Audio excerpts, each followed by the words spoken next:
All right, this is the view that I had last time. This is Yellowstone.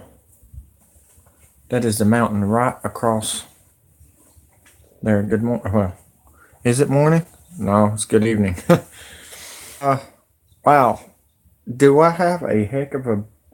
I don't know if you got what I said on my Facebook a while ago. That they're about to lock her up and him. And the him is Obama, folks. I'm going to straight up. I see you, Amy. I see you. I don't know who else is here, but yeah.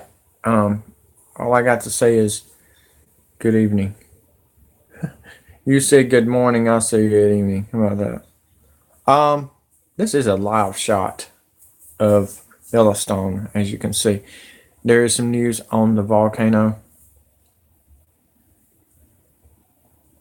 Well, it'll be the first time. I'll tell you what happened on tarmac of the. I found out some information, and you're only going to get it from me, because Kevin Ship knows what's up. But we have, yeah, we have got big news on the volcano.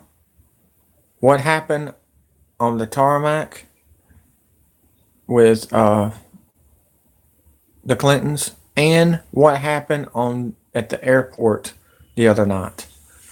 Folks, if you did not know, they arrested the judge on the tarmac, one of Obama's appointees as the judge. Remember Steve Solis, or Silas, whatever his name is, that got killed in Montana? A drone shot and killed him. Y'all don't understand. So much news is coming out right now on the 29th of June. The magma under the ground, under Yellowstone, is getting closer and closer and closer to erupt, folks. It is ugly, no doubt. That moon, full moon we've had for the last 2 days. Last night was eerie. I watched the moon last night, and it was really eerie. I felt like I was watching Teen Wolf. There was some crazy clouds involved with. I wished I could have took a video of it, but it was in the trees. But it was so bright and it was so eerie, guys. I felt like really watching a scary movie or something, that you would see a moon like that. Can everybody see the screen? Thanks for the 2 likes. But I've got a recording that Netanyahu is involved.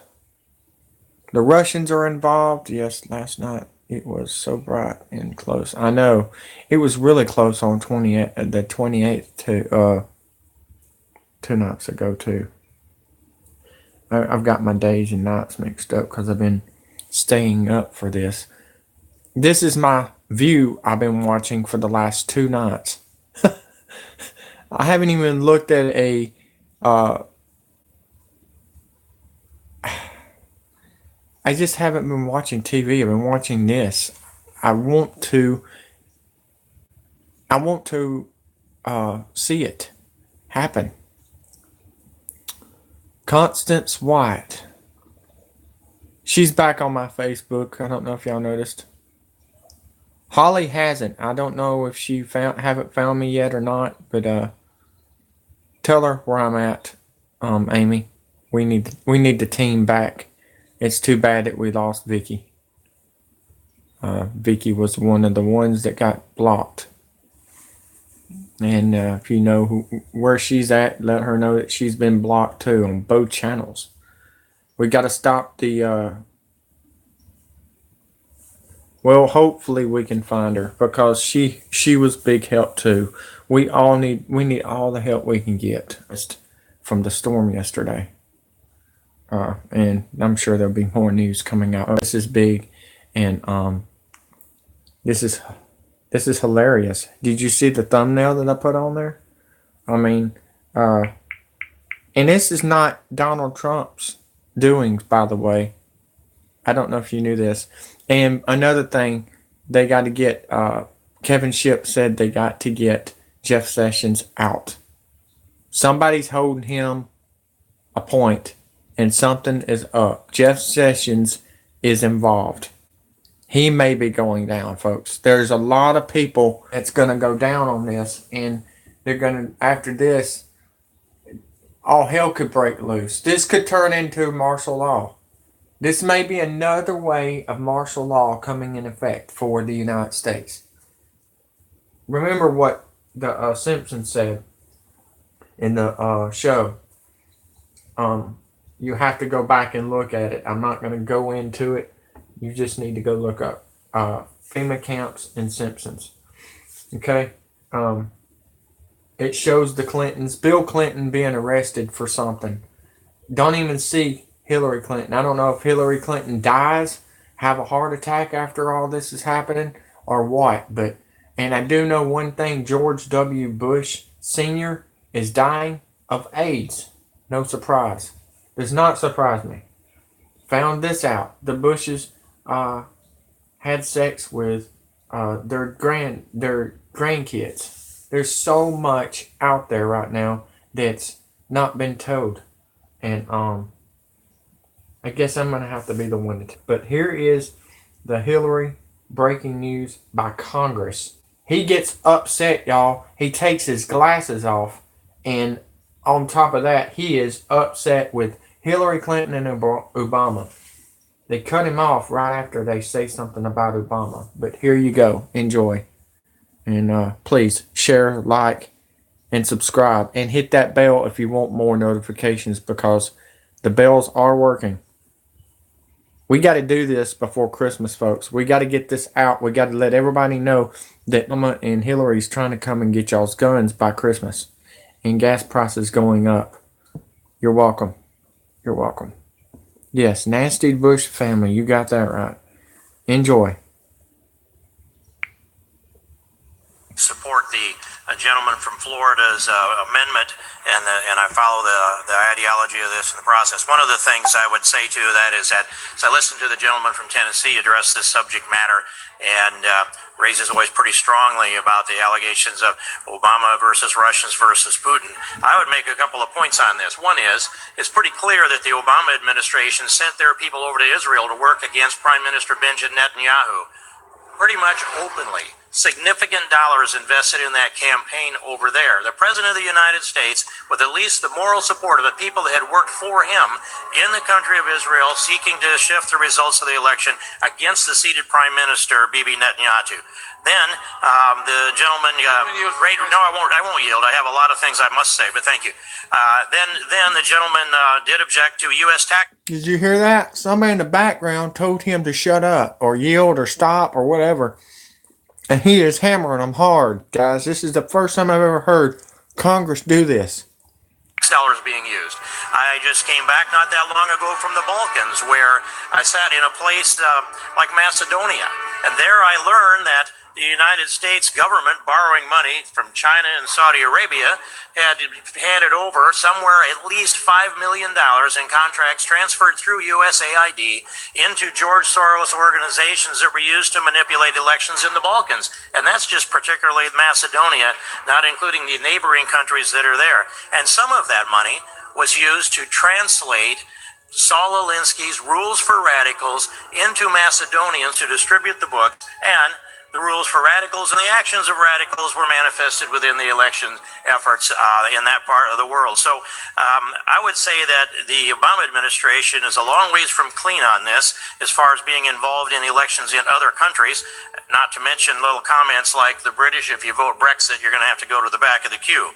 So that's a taxpayer dollars piece of this. But the long string that we should be looking at with this investigation and special counsel that is our request here, it goes a long ways back. It goes clear back to Huma Abedin, Anthony Weiner, 650,000 emails, which we still have access to. And the question that was answered to us by James Comey, which is, there was nothing to see there. We did a fast software search of 650,000 emails, and in the case of Huma Abedin and Anthony Weiner sharing laptop and sharing emails. There was nothing new in 650,000 emails. And what we've done in this Congress so far is just taken his word for that. Now, it seemed fairly logical to take his word at the time until you examine the investigation that he conducted of Hillary Clinton. Oh, by the way, it was a matter. The investigation that had Cheryl Mills, her chief of staff, as her chief counsel in the room with Hillary Clinton, and both of them had a plea bargain of some kind. They were exempted from prosecution for some by limited terms, but in any case, when you have this chief of staff who's the subject of investigation too, there as counsel to the person who is the subject of the investigation, and we ask under oath, and I ask these questions of Comey, or of Loretta Lynch and Comey under oath, and that is, where's the copy of the transcript? Where's the audio files? Where's the video files? Who was in the room? We don't have the answers to any of that except no. If there were notes taken, we don't know whose they are or where they are. If there was any transcript of the deposition, then that doesn't exist either. Neither do the tapes of either audio or video. This is what looks like on its face is a sham investigation. Plus, they destroyed a tremendous amount of information, at least 30,000 emails, crushed hard drives, bought bleach bit, hired outside contractors to scrub the emails up, and we're to take James Comey's word for this, that there wasn't enough substance there to bring a prosecution, even though on a year ago, July 5th, James Comey delivered 15 minutes of the summary of a prosecution that was completely convincing to me, until he got down to the last couple of sentences of that presentation, which is, well, we can't prove intent. Well, curiously, there's no requirement for intent in the two statutes that appear to have been violated. And furthermore, I look back in the records to the previous October and the previous April, Barack Obama stated into the news media record, he said Hillary Clinton would never intend to put our national security at risk. Hillary Clinton would never intend to harm America's security. That's October and April, the previous October and April. Well, James Comey latched on to that word intend, and they made up new law and gave Hillary Clinton an exemption for this lack of intent that they said they couldn't prove, which is absolutely proven by the facts that he delivered to us in the summary that day, and that there is evidence for. And I would go on. And not only does this trail lead through Hillary Clinton and James Comey, but the Loretta Lynch component of this as well. When you put this in place and you look at the example of them on the tarmac, it's hard to imagine they sat there for 38 minutes and discussed grandchildren. I think that might even be singular grandchild at the time. We should check that. But the answers that we got from Loretta Lynch were far less than satisfying. And then that brings me to Alexandra Chalupa, who went off she's a DNC contractor that went off over to Ukraine to try to gather dirt on the Trump people. So bringing this around, Mr. Chairman, I'll conclude it with this, as my time will soon run out, and that is this, that the trail leads, I believe, also to Barack Obama. We need to investigate all of this. Let me go to Stephanie Rule, who's on the phone with us. Stephanie, what have you got? So let's just walk through this. When Anthony Scaramucci was on the podium, not this last week, last Friday, he said, I am not starting for a few weeks. I want to be conflict-free. Skybridge was not yet sold. It's still not. HNA, the Chinese conglomerate, had shown interest, had a bid for this company for months. Reince Priebus was one of the people who brought an issue up to the president months ago, saying there's some hair on this deal. There are concerns, there are issues out there, people saying a company like this could be interested at Skybridge at this kind of price because it's to curry favors. Now, that is one of the reasons Anthony sort of got blocked months ago. Anthony was then brought back in by the president, but the deal still hadn't closed. And in order for Skybridge to be sold to HNA, you have to get government approval from an agency known as CFIUS, which is run by the Treasury Department. So Steve Mnuchin could influence it. The president could influence it, but it was not a done deal. It's one of the reasons Anthony's start date originally wasn't set until mid-August. And when Anthony first took the podium, not this, but last Friday, he said, well, I'm going to step down. I'll be quiet for a little while. And then suddenly he was off to the races here, there, and everywhere. Last week becoming more vocal, more present, and the deal's not done. I spoke to people in the White House on Friday who said Secretary Kelly is not going to stand for anyone in the White House who's not confirmed, who has conflicts, who's got side deals. So that was still hanging over the balance. And what's tricky about selling Skybridge, it's not like there's a backup bid. HNA was a bid without anyone beneath it. So was Anthony selling a company because he wanted to get the preferential tax treatment? Most likely not. Anthony certainly wanted to work for the president. He was part of the transition. Getting that great tax treatment, surely a bonus. But you simply cannot work in the White House if you own another company, especially one with international ties. And as it stands, he still owns the company.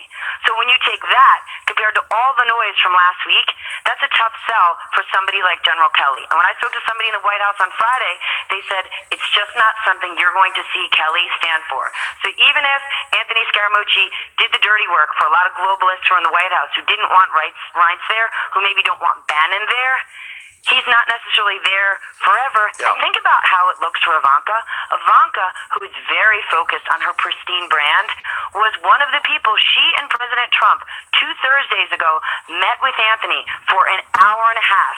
And I'd heard last week White House lawyers were spinning like tops saying, what is he doing speaking on behalf of the White House? He's not even cleared yet.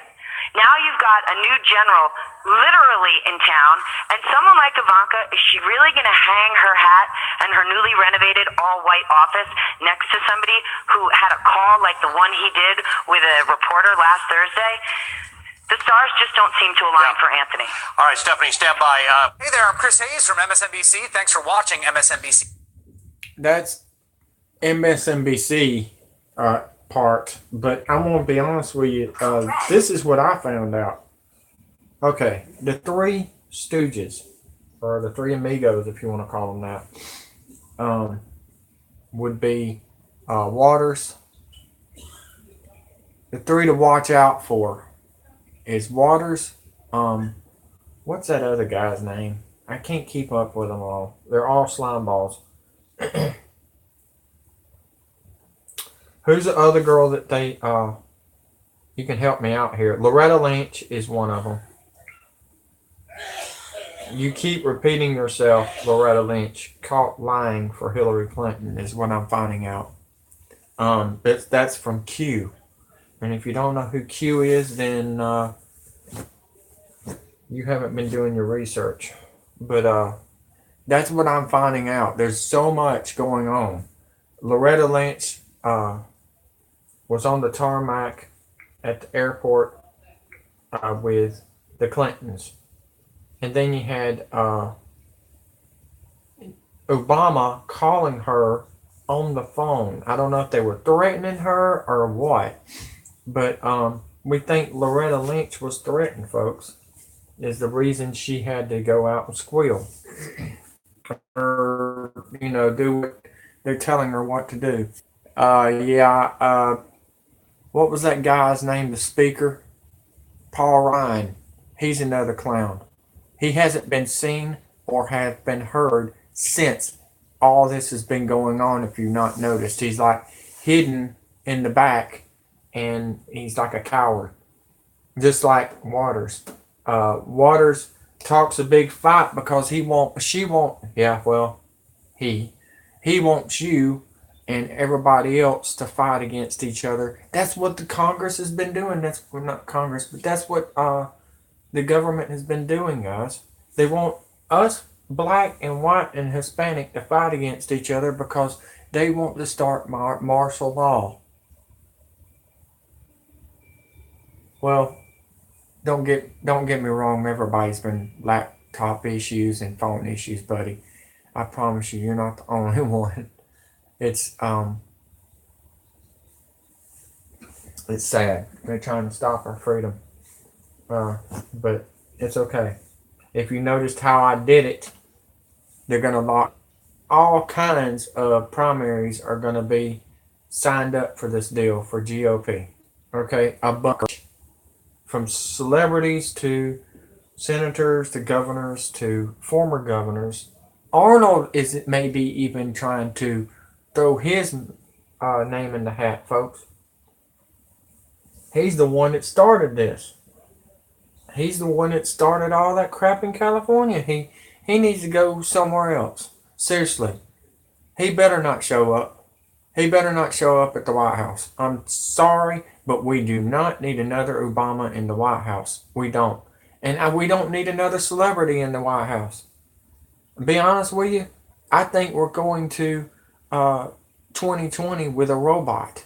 I really think we're going to have a robot president soon, one day. I really do. I don't see any humans doing it anymore. I think they're wasting their time, and I think they're human error. What is this? Because it's already decided. Yeah, it's already been decided. It's going to be Ivanka Trump. There's no doubt. The signs are pointing to Ivanka Trump as the next president. Could she be the one that kills her father? You know what I mean? With all the she's probably been embarrassed so many times by him that she really didn't want to do this. Think about it. Think about it, folks. There's two women that's upset with him right now in the family. Ivanka and Melania. Something big is about to happen, folks. And I'm telling you right now, it doesn't have nothing to do with Obama. So Hillary is actually going to be put away. That's what I'm hearing from Kevin Shipp. I'm going to let you hear this. This interview this morning from Kevin Shipp. It was really good. Big. He did 3 big interviews this week. 3, folks. And I'm going to come back and let you hear part of it. I'm going to have probably 3 parts. But Kevin Shipp is on top of it. They said they're so close, guys. It's like a fingernail. That's how close we are. We're that close of taking down Obama and Clinton. We just need to do it before they bring in the UN and the China and Russia. We got to. If we don't, we're in trouble. I'm telling you guys, Obama has been sitting with Russia and China and the UN. Y'all don't understand. They're about to come after your heads, African Americans, Mexicans, Muslims. By the way, I just found this out. This is so crazy how everything's happening right now. I don't think, excuse me, I don't think Hillary Clinton makes it to prison, really. When this news comes out, and there's going to be people that was big fans of Obama and Clinton's, it's all going to turn on them. What if one of the biggest supporters of the Clintons and Obamas that voted for them get to them first? Just think about it. Me and Kevin was talking about that last night on the phone. He thinks that we're going to war. We're going to have a civil war like no other. I think she's going to have a heart attack before it happens, guys. I think these old people that can't get it up no more and always want to mess with the young people, want to mess with people's lives because they cannot do anything in their lives no more and they're always ruining people's lives. I really think that they're going to all have heart attacks at the same time. But remember, heart attacks could happen with earthquakes, volcanoes erupting. It could be a hurricane. Anything, folks. Think about it. The economy is collapsing. Just think about it. They may not be the only ones that has a heart attack after this happens, okay? Because it is set up. The United States is set up to lose. Let me ask you this question, okay? Why have they not put the power lines underground like they did in China? Why did they not put them underground like they did in Russia? And all these other countries, Dubai, all of them are underground. Have y'all not noticed that? You can put CVC pipe underground, folks. Everything else is underground. If they just put, I used to work for Charter Communications, okay? I used to run a trencher and a backhoe. We brought in and put the lines underground because we didn't want the storms to get into it. Think about it, folks. If they did that to the United States, we wouldn't have this problem. They're wasting their time. They're not working on the roads. They're only working on bridges. Let's get our heads together here. What do you see? I see tanks coming in. 3,400 pounds of tanks. Big tanks coming in here is what I see. We'll see the sign 4th of July at the parade, just like the movie, the cartoon Pet Goats. I still haven't seen it yet, but I've seen pictures of it. I've seen what they're talking about. They're right. That makes sense. But remember, August 8th is when Obama goes to the football game. But guys, he don't make it out. He don't make it out. I got people saying that they're setting him up for a bomb too. Holy cow. See, like I said, there's nothing but kills. If they don't make it and they find out they're caught, they have somebody else to kill them. These drones that they got right now were involved yesterday's shooting in Maryland. Remember the scene that I showed you on my YouTube channel? On this one? Go look at it again. It talks about the drones going into the schools and into Washington, D.C. Remember that, folks. Remember what I just said. The micro drones are about to show up like no other. They're going to look like yellow lights on them, folks. If you haven't seen the video of it, go down below to my videos and look at it.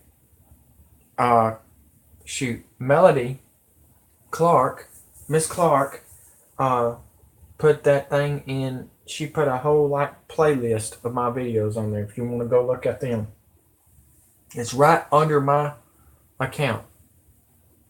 I tried. I don't know if it worked, but I tried to tag this channel into my other channel. I don't know if I did it or not. I ain't seeing no difference, and it's still 92 subscribers, so I'm not seeing a difference at all. And I'm not worried about subscribers. I'm just looking. I want to know who's watching and who's learning something, because this is interesting, folks. This has never happened in the history of the United States. I mean, we've never seen this happen with George Washington. That's how big it is. Yeah. He could be. It even says it in the Bible. Barack Hussein Obama gets shot in the temple by one of our military, either our military or a or maybe a Russian spy, is what I find out.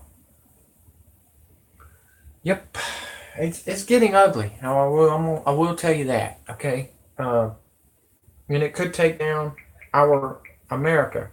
By the way, breaking news: WWE has set in stone. SmackDown, Raw, and NXT is heading to Fox. Vince McMahon's going to bring Donald Trump in for the GOP, and it may be Ivanka Trump and a couple other people that's going to be in this type. But Pence, if you noticed how dumb and how stupid he is, he just stands there and looks at He could not be a president if he wanted to be. He's worse than Obama, no doubt. Mike Pence is too quiet, and he may know something. Remember, the government, the governors and the senators are jealous because a rich man has come in here to pretty much overthrow the 9/11 attacks and everything else. So, like I said, things are changing every day. But I'm not done. I wanted you to hear the other story that I put out. Okay. It's long. I may not get to see the whole thing on this one, but I want you to hear it. This was today, and Clinton Foundation is big on this one. Okay, okay, this is it. Clinton Foundation financial conduit between the deep state and shadow government with Kevin Shipp. Kevin Shipp is the nightmare of the Clintons right now, and thank God I'm with him. He is on. He is on it, guys. Power is big right now, and we're taking down the old folks. We're gonna put them in the old folks' home.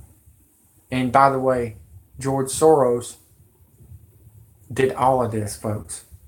The same guy that was sidekick of Hitler and Angela Merkel. Here you go.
How's it going, baby? Okay? Everything okay? Doing good? Okay, good. Good.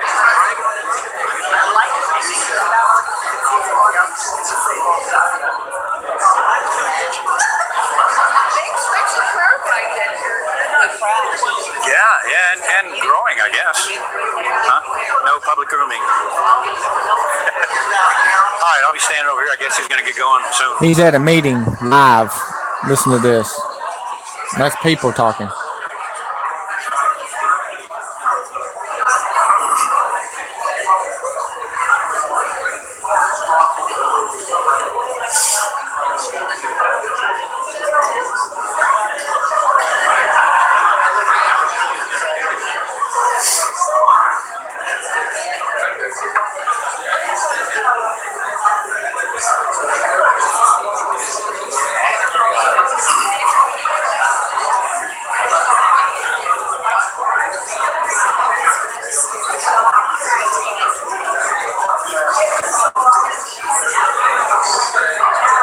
Good? How's the audio okay? Can you hear me? Good. Okay.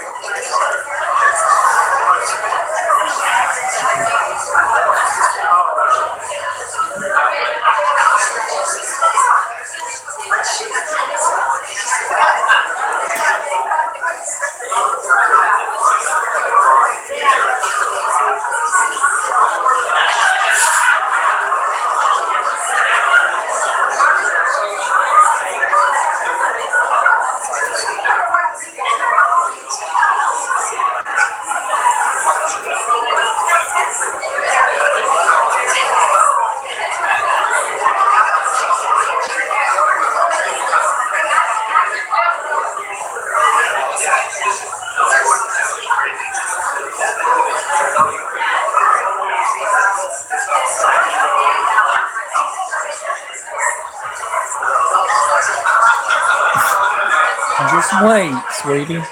They're gonna shut up in a minute. It's I don't know how to explain it. A bunch of people there that's on his side. It's growing. I've been there. I've been to one of his meetings here in Birmingham. That's how I got into it.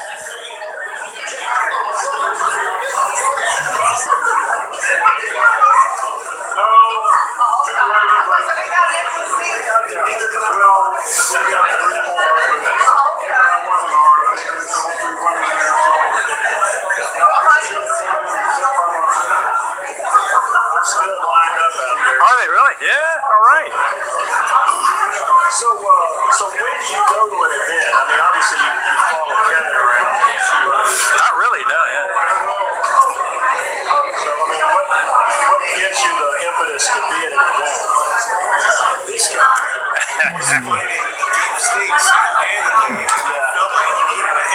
I did. No, absolutely. Just like his style. But like, are there events that you find out about and you say, because like we've got a guy with one and his name's Luke Festa, and maybe all you're doing is deep state stuff, but this is common board, goes around the country, telling everybody about the rules of common board. Welcome. Good evening. Hi. Good evening. Welcome. Welcome. Good evening. Hello again. Welcome, sir. Good evening. Good to see you.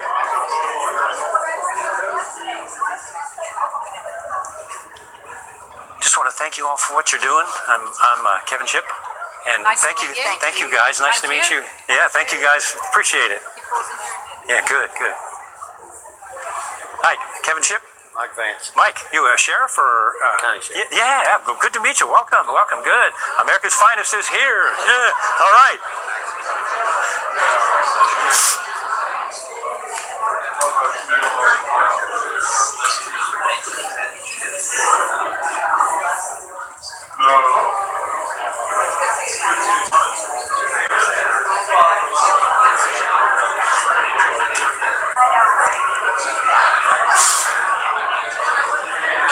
Check 1, 2. We're live here in Texas, and the crowd is still filing in to see Kevin Shipp. And Kevin is going to be giving a stunning presentation today. He's going to be talking about the Clinton Foundation and how it is actually a financial conduit between the deep state and the shadow government. And Kevin has defined these two entities better than anyone else that I've seen. The deep state, of course, is the corporatocracy, the military-industrial complex. Let's go to the example. Rolling in, so we got a few introductions to do, and then we'll get on with the meat of the program. So if y'all could please rise for the prayer.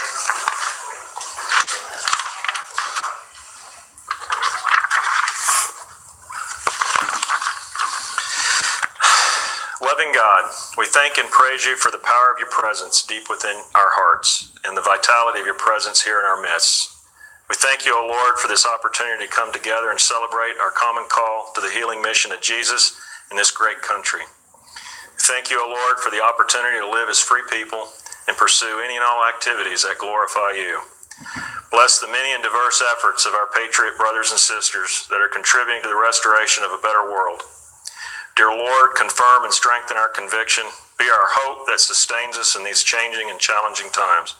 Glory and praise to you. Amen. Amen.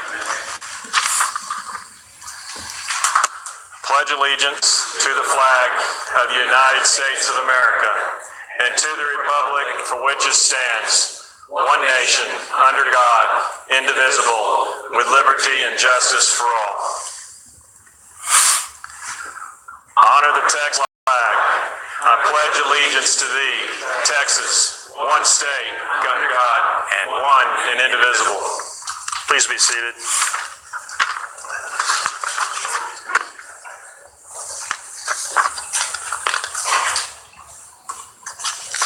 Our mission is to motivate our local citizens, which I think we did today, and participate in all levels of government for the protection of liberty through awareness, education, and action. Our shared principles: limited government, fiscal responsibility, personal responsibility, national sovereignty, and the rule of law.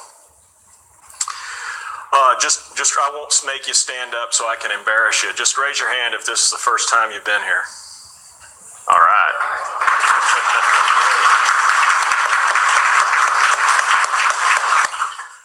Elected officials, please stand. How many we got out there? 1, 2,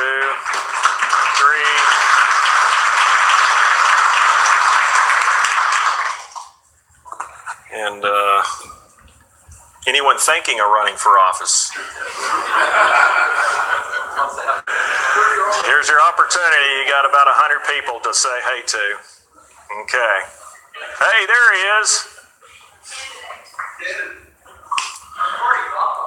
Candidate Darrell, say something. I'm Darrell Hill, Clerk County Commissioner for Precinct 3. I'm the Republican nominee.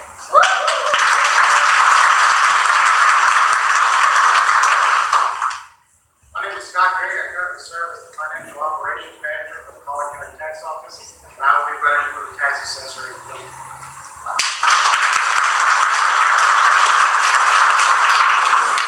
Come on, Kathleen, stand up. No, but you didn't introduce yourself. I'm Kathleen Thiel. I'm on the City Council of Lucas. I'm the Mayor Pro Tem. And I'm also a city councilman for the city of Lucas, and we have the most conservative city council in the North Texas area.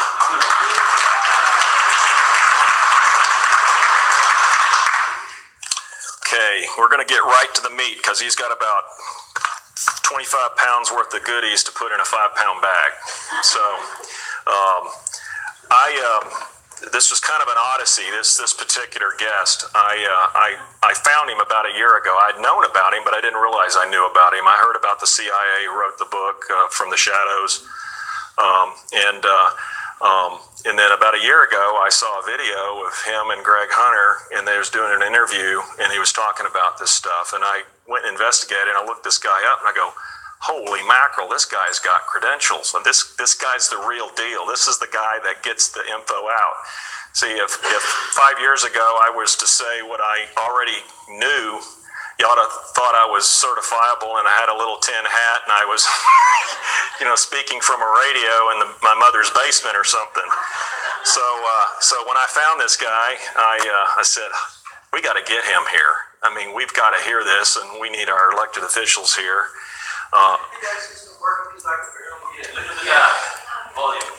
I'm sorry. Is that better? Okay. So I thought, well, we got to get this guy here. So here's just a list of his credentials. He's protective agent for the Director of Central Intelligence, counterintelligence investigator, team leader, protected sensitive CIA assets from assassination, manager of high-risk counterterrorism center productive operations, lead instructor for members of allied governments. Okay. Internal staff security investigator and polygraph examiner tasked with protecting the CIA from foreign agent penetration.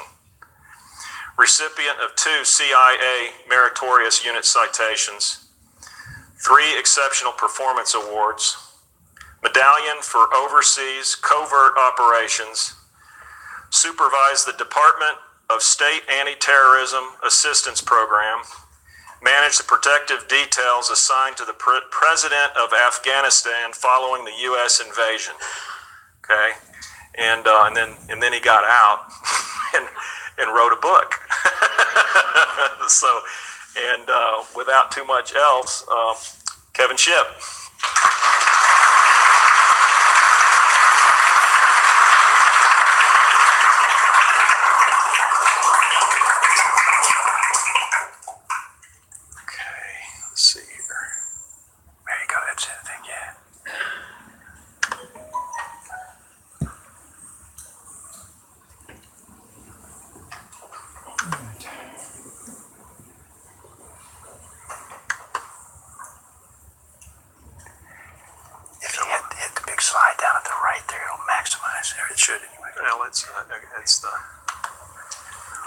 Murphy's Law strikes again.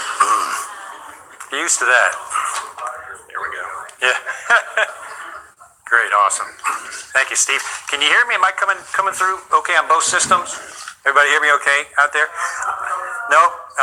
How we doing with the mic, Steve? Well, let's see. I think the volume wireless. Try that. Testing? 1, 2. Testing? No? No? Better? Okay? Jason, how you doing? Good over there? Okay. Maybe is it the volume on one of these gizmos here, maybe? Oh, maybe so. Yeah. I don't know which one is yours. I think it would be that one, probably. That's his. That's his. Okay. Yours is in here. Hopefully on the back. Yeah.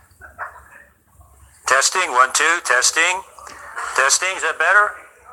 No. Got mic problems, maybe? I can do the hand mic if I have to, as long as Jason has got a feed. That's easy. Piece of cake. Used to that. Right there. And the transmitter. Yeah. The transmitter, right? Okay. What's the receiver? I don't know where the receiver is. I can use a hand mic. Yeah, it's no problem. Let's go with that. Yeah. Will this interfere with your lapel mic, Jason? Is you okay? We okay? Okay. Testing. 1, 2. Is that better? Okay. Good. Good. Thank you, Steve. Thank you. Appreciate it. I can do that. Appreciate y'all having me here and such a good turnout. It's really good to see that. And we, as Steve knows, I like to talk to Tea Party and related groups anyway, just because they're such good people. And my wife and I meet some wonderful people. And I understand we got a sheriff in the back. Can you stand up, Sheriff? Give him a hand. Thank you. I feel safe now. Thank you. I always like to begin by saying, effectively, I'm a recovering CI officer. I go to CI Officers Anonymous weekly meetings. But CI Officers Anonymous meetings are not 12 steps, they're 24 steps. And the first 12 steps, we learn how to tell the truth again. And that's the hardest part. I've been out for a few... What is this Call from happening number right 1 now? mom. I'm sorry. She's not. years, and it really does God, take man. some time to get that stuff out of your head. Hold on. I did a lot of operations. Shh. I messed up everything. I'm sorry, guys. I did not know it was on. Only on live TV, right? I'm still a rookie at this live stuff. I'm getting better, though, I think. There's a lot of traveling around the world, and I saw kind of the inside, both the good, the bad, and the ugly of the beast itself. And we're going to go through some of those slides tonight. Some of it is going to be, I think, shocking when we get into the shadow government and its connections to what I call the Clinton crime syndicate and how intricately they're tied together. It's pretty shocking. And it's not pleasant, but it's very, very chilling and very concerning. So I'm going to talk about that tonight. There have been felonies committed by our government, by senior officials in our government. These are Title 18 violations and felonies of the Constitution and U.S. law that have been committed by government officials. So we'll be talking about those. We'll keep at a good pace because we got a lot of stuff to cover. I'm going to be talking about what I call the shadow government, which is different from the deep state. And anybody heard of the deep state lately? My goodness, man, everybody's talking. Even Rush Limbaugh's talking about it. And we're going to get a bumper sticker that says, I was talking about the deep state when talking about the deep state wasn't cool. You're welcome. And that was my ex's nickname from me. I didn't even think I looked like Dale Jr. until she started talking about it. And I had friends that was around her. She would tell me, hey, Dale, come here. And my friends would look at me like, what is she calling you Dale for? I said, I don't know. Just let her decide. Let her do what she wants to do. He said, okay. And then I would get at a parking lot, and friends of mine would say, hey, you look familiar. I said, okay. Yeah, a lot of people tell me that. I said, I must have a twin out there. And they said, no, you look like Dale Jr. Are you him? I said, well, I wouldn't be driving a Camaro. I'd be driving something else. And they would laugh. But seriously. They say when I have my sunglasses on and my hat backwards, I look like him, but I don't have his hair. I've got dirty blonde hair. But here we go. We'll get back to work. 5 years ago, when we used to get up here and wonder what was going to happen afterwards, But it's a hot topic because finally, the first time in history, it's come out into plain view where we all can see it, and it's not pretty. The government, the shadow government, is using secrecy as a weapon. It's been weaponized. The FBI is doing it now, withholding documents from Congress, their boss. And I'm going to show you exactly how it works and exactly how they do that, so you understand how this thing works. And once you do, I think we'll be able to know what direction we need to go in. I always start with this. You all know this, but it's funny because it's being portrayed in many circles that the U.S. Constitution is just a piece of philosophy. It's just a nice document, kind of a moral thing that governs how we live, but it's not really legally effective. Not so. This is the supreme law of our land. This supersedes the entire criminal justice system in the United States. If you violate the Constitution or any of the amendments of the Bill of Rights, you've committed a felony or multiple felonies. So if our government does that, what has happened? They've broken the law. And we need to understand that. I'm not a Democrat. I'm not a Republican. I used to be both. I'm a constitutionalist now. So I kind of stay right in the middle there. And this is the one thing that sets us apart from the rest of the world and has through history. And we need to defend this with our lives. So we have to remember that this is the supreme law of the land. This is what it all rests on, and the entire criminal justice system falls under this. And if you would hold your questions at the end, and I think we have enough time when we're done, we'll be able to take some questions that some of you guys may have.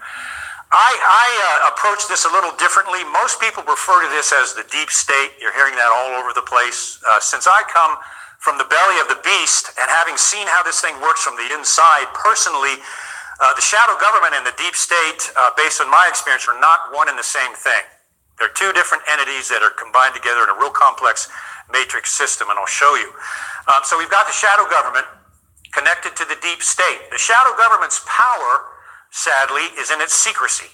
Secrecy used to be a good thing. It protected our troops from ambushes and operations. It protected people like us when we're overseas. We would have been killed or worse. Secrecy many times was our only protection. But now secrecy has been weaponized.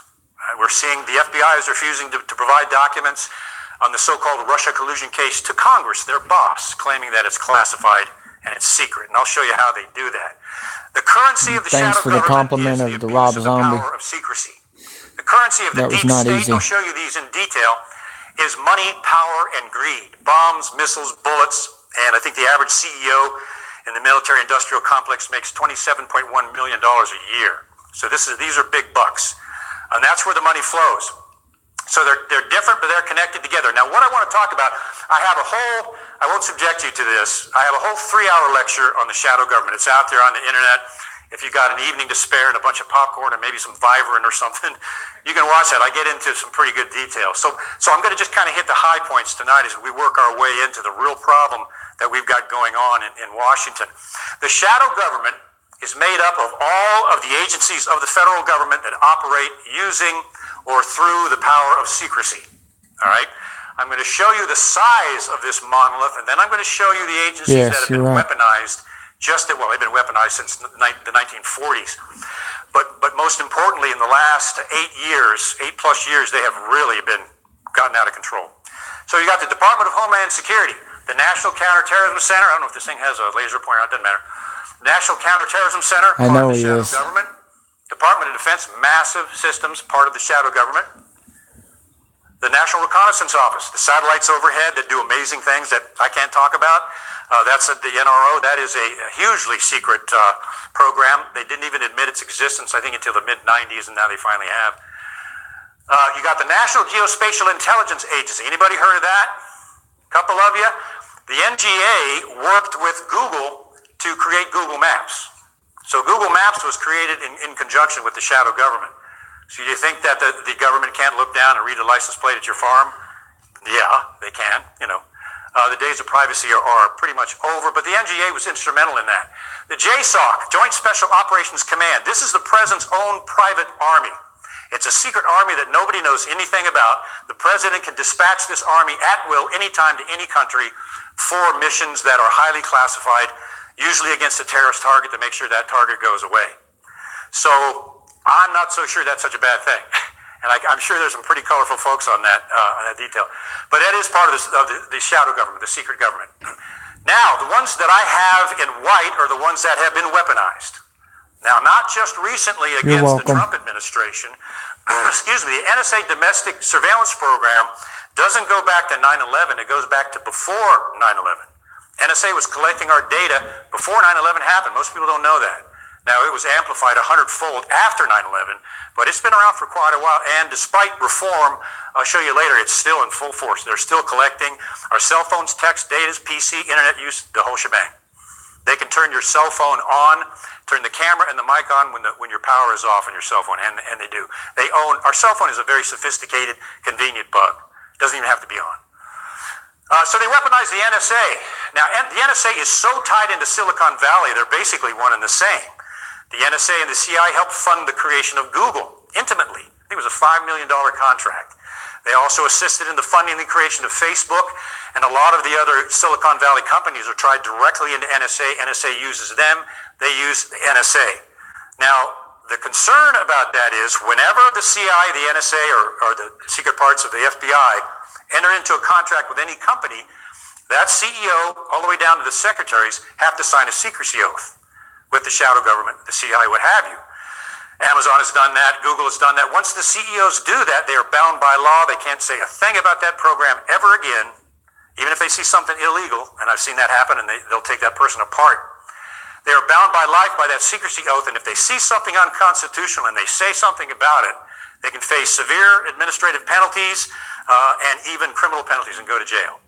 People say, why aren't there more whistleblowers out there about NSA domestic surveillance? Well, this is why. I mean, they'll destroy them. Sadly, that's why Edward Snowden went to Hong Kong, because had he come out weaponized, the FBI filed, as we know, a false affidavit to get the NSA to spy on the Trump campaign. What a serious. You're welcome. Just try to get it out as best we can. Share this viral. People need to know the truth. False affidavit to the FISA court. The FISA court, assuming that the FBI was telling them the truth, granted the NSA the power to unmask and spy on the Trump campaign. I think over almost 300 people, at least. And that's going on right now. They weaponized the CIA. John Brennan, director of the CIA. Anybody know about him? Been watching John Brennan lately? John Brennan basically started the coup against the Trump administration by taking the false dossier, which we'll talk about, false information from Russian intelligence. It was John Brennan that started the entire dossier Russian collusion investigation and the appointment of Robert Mueller as the special counsel to get rid of Donald Trump pre- and post-election. It was a CIA operation against the president-elect, and that is not an understatement. That is not an understatement. And Brennan was at the head of that. We'll talk more about him lately. The 17 agencies in the Director of National Intelligence, James Clapper, who lied under oath about NSA surveillance, you remember that? Are you spying on the American people? And I'm humbly an expert on lying and body language, and I used him as a case study for my classes at the university, because when they ask him, have you been spying on large numbers of American people, he's going, well, do you remember that? Not wittingly. Well, that's what you do when you're lying. You're trying to cover your lie. So his hands all over his face, it's like, so I used to show that to my students, this is what you don't do if you're lying. So he lied under oath. He also is arrayed and was part of the fake dossier operation against Donald Trump. I'll get into the meat of that. It's going to shock you how far this operation went and how dastardly and illegal it was. It involved the DNI and James Clapper. I will show you also that this under the Obama administration leads right to the former president of the United States, Barack Obama himself.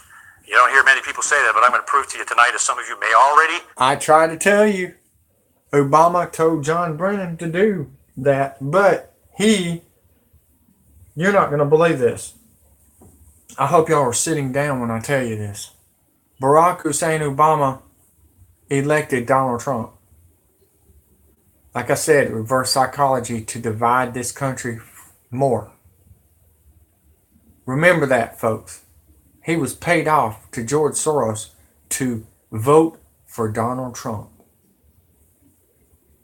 And I know y'all are thinking, holy crap, that could happen. Have conjectured that's absolutely where it went and where it started. Weaponize the FBI. We've seen that lately. My gosh, more on that later. It's bad. The Five Eyes. This is the part that is kind of an international problem. It appears very certain that the NSA approached the Five Eyes. That's the other intelligence, Canada, New Zealand, Australia, and the UK are other intelligence partners. And I'll have to plug my camera up because I know it'll die before this thing's over, because this is a big story coming out right now by ex-CIA Kevin Shipp. But tell me if y'all want to stay on here. If y'all do, give me a like or just say yes or something and let me know, because we got to get this out. We're running out of time. I'm not kidding. We are running out of time. So GCHQ can spy on Americans, and it's not illegal for the NSA to go out and take that information and spy on Trump, which is essentially what they did. And I'll show you how they did that later. Yeah, the Americans have been played like a fiddle. And look, the first 4 years, I gave Obama a chance. You had to. For crying out loud, there was nobody else to pull for. I certainly wasn't going to pull for McCain. McCain's worse than all. If you want to know the truth, we're in a hole, okay? Yes, I just have to drive. That's cool. You drive for Uber or somebody, or who do you drive for? What's the deal? You do? Okay. That's cool. I'm actually wanting to do that. I'm going to save up enough money and get me another car and start driving for Uber. I heard they're hiring in Tuscaloosa for the Alabama football games. But yeah, it's interesting, and I will come back and let y'all hear the other part. How about that? If that sounds good. So we got the Five Eyes and MI6 that has been weaponized. Also, the UK government despises Donald Trump. This MI6 despises Donald Trump. By the way, MI6 could be the person that tries to kill Donald Trump with the micro drones. Remember, the micro drones are the ones that killed the Las Vegas shootings, the other shootings. This has been going on for a while, folks. And the micro drones is the surprise. Shoot people when you see them get hit in the head, shot in the head. That's what's happening. The micro drones. And you know the sad part is, moms and dads, you need to get them out of your kids' hands, because they will come on by themselves and kill you. They've got explosives on them. What did Susan Rice call it? The International World Order. It used to be called the New World Order, then the Global. Now it's called the New International World Order. They despise Donald Trump and the global bankers, even all the way over to the United Kingdom. Been weaponized. The Department of State, we know that Christopher Steele, the former MI6, if there is such a thing, went to the Department of State and briefed John Kerry on the dossier information that they were developing or creating on Donald Trump, so the Department of State knew about it. We all know what Hillary Clinton was doing while she was there. We're going to dig into that deep this evening. But so it was weaponized also. All of this goes back to 1921 to the Council on Foreign Relations. Council on Foreign Relations still exists today. Hillary went out and briefed them. I don't remember if you saw that spot where she said, "We always come to you to find out what to do before we do it." The Council on Foreign Relations exists today, and it actually sets the foreign policy for the U.S. government. It's non-elected. It is basically a secret entity that meets and includes major members of the news media. But the CFR was instrumental in the creation of the CIA, started in 1921 and 1947, and includes a lot of members of the mainstream media. Philip and Catherine Graham of the Washington Post were board members of the CFR. You wonder why the media's got issues? More on that later. Yes, they are, but I showed you the video of the micro drones are coming from Europe, coming from the EU. That's a Europe van that they're coming out of, okay, and the airplanes. So I thought you might want to know that. Could they be the ones that tries to kill Trump? There is so many people wanting Trump. It's not even funny. Even our Americans wanting Trump. But the sad part is, they're all together. Kevin Shipp don't realize that. I got that from somebody else. That's why Julian Assange won't come back. The mainstream media, sadly, is connected in part to the shadow government. The CIA has a whole program to manipulate the news media. I wish I had institutional secrecy, unchecked by Congress, the American voter. It has a secret budget. It is funded, and it gauges our entire foreign policy and foreign wars without us having a say in it whatsoever. Anybody know about the continuity of government? Anybody? Continuity of government is in an emergency program. If there's ever a war in the United States, the continuity of government kicks in and the Constitution is suspended. Now, after 9/11, George W. Bush declared what? A war on terror. National emergency. Continuity of government kicked in, and it still remains today. We'll see what Trump does about it. But what that meant under Obama is they suspended the Constitution at any time because continuity of government under the shadow government was still in place. And we'll see. I haven't heard what Trump is doing about it, but it's something to keep our eye on. Okay, we're going to go through this, and I'm going to get into some of the meat. The deep state. You hear a lot about the deep state. This is the deep state manipulated by the secret shadow government. Anybody heard of the military-industrial complex? I think we've all heard about that. When Eisenhower gave his speech originally, he called it the military-industrial congressional complex because Congress was so tied in to being manipulated by the corporations as they are today. But the Congress and Senate worked them over and made him take the congressional part out. And he just called it the military-industrial complex. We know now that the Armed Services Committee members, 48 of them, each of them get about $700,000 a year in contributions from the military-industrial complex. John McCain, for example. So they vote for war quite a bit. They're making a lot of money through contributions into their PACs and their re-election campaigns. So Eisenhower was right. Military-industrial complex lobbyists, my gosh, billions flow in Washington through these people. Billions of dollars influencing congressmen and senators. Then you've got the donor class. We all vote, try to get our people in office, especially the GOP, and then the donor class comes in and overrides our votes and win over the congressmen and senators, and there goes the wish of the people. I mean, anybody felt the sting of that bee? I'm sure we all have. We just need to know that that is there. Wall Street, part of the deep state, Wall Street is so connected to the Treasury Department and business now, they're basically business partners. The Treasury Department works so closely with Wall Street, and they have offshore accounts that the American people don't even know about, where they're sticking money. I mean, this is our government. Foreign lobbyists. Saudi Arabia might as well have a Senate seat in Congress. They're so powerful with their lobbying. And if you remember, with the 28 pages blacked out in the 9/11 Commission report, turns out it was Saudi Arabia's direct involvement in 9/11. Nothing happened to them. They're still in Washington. They're still a powerful lobbyist, and they're still going on as usual.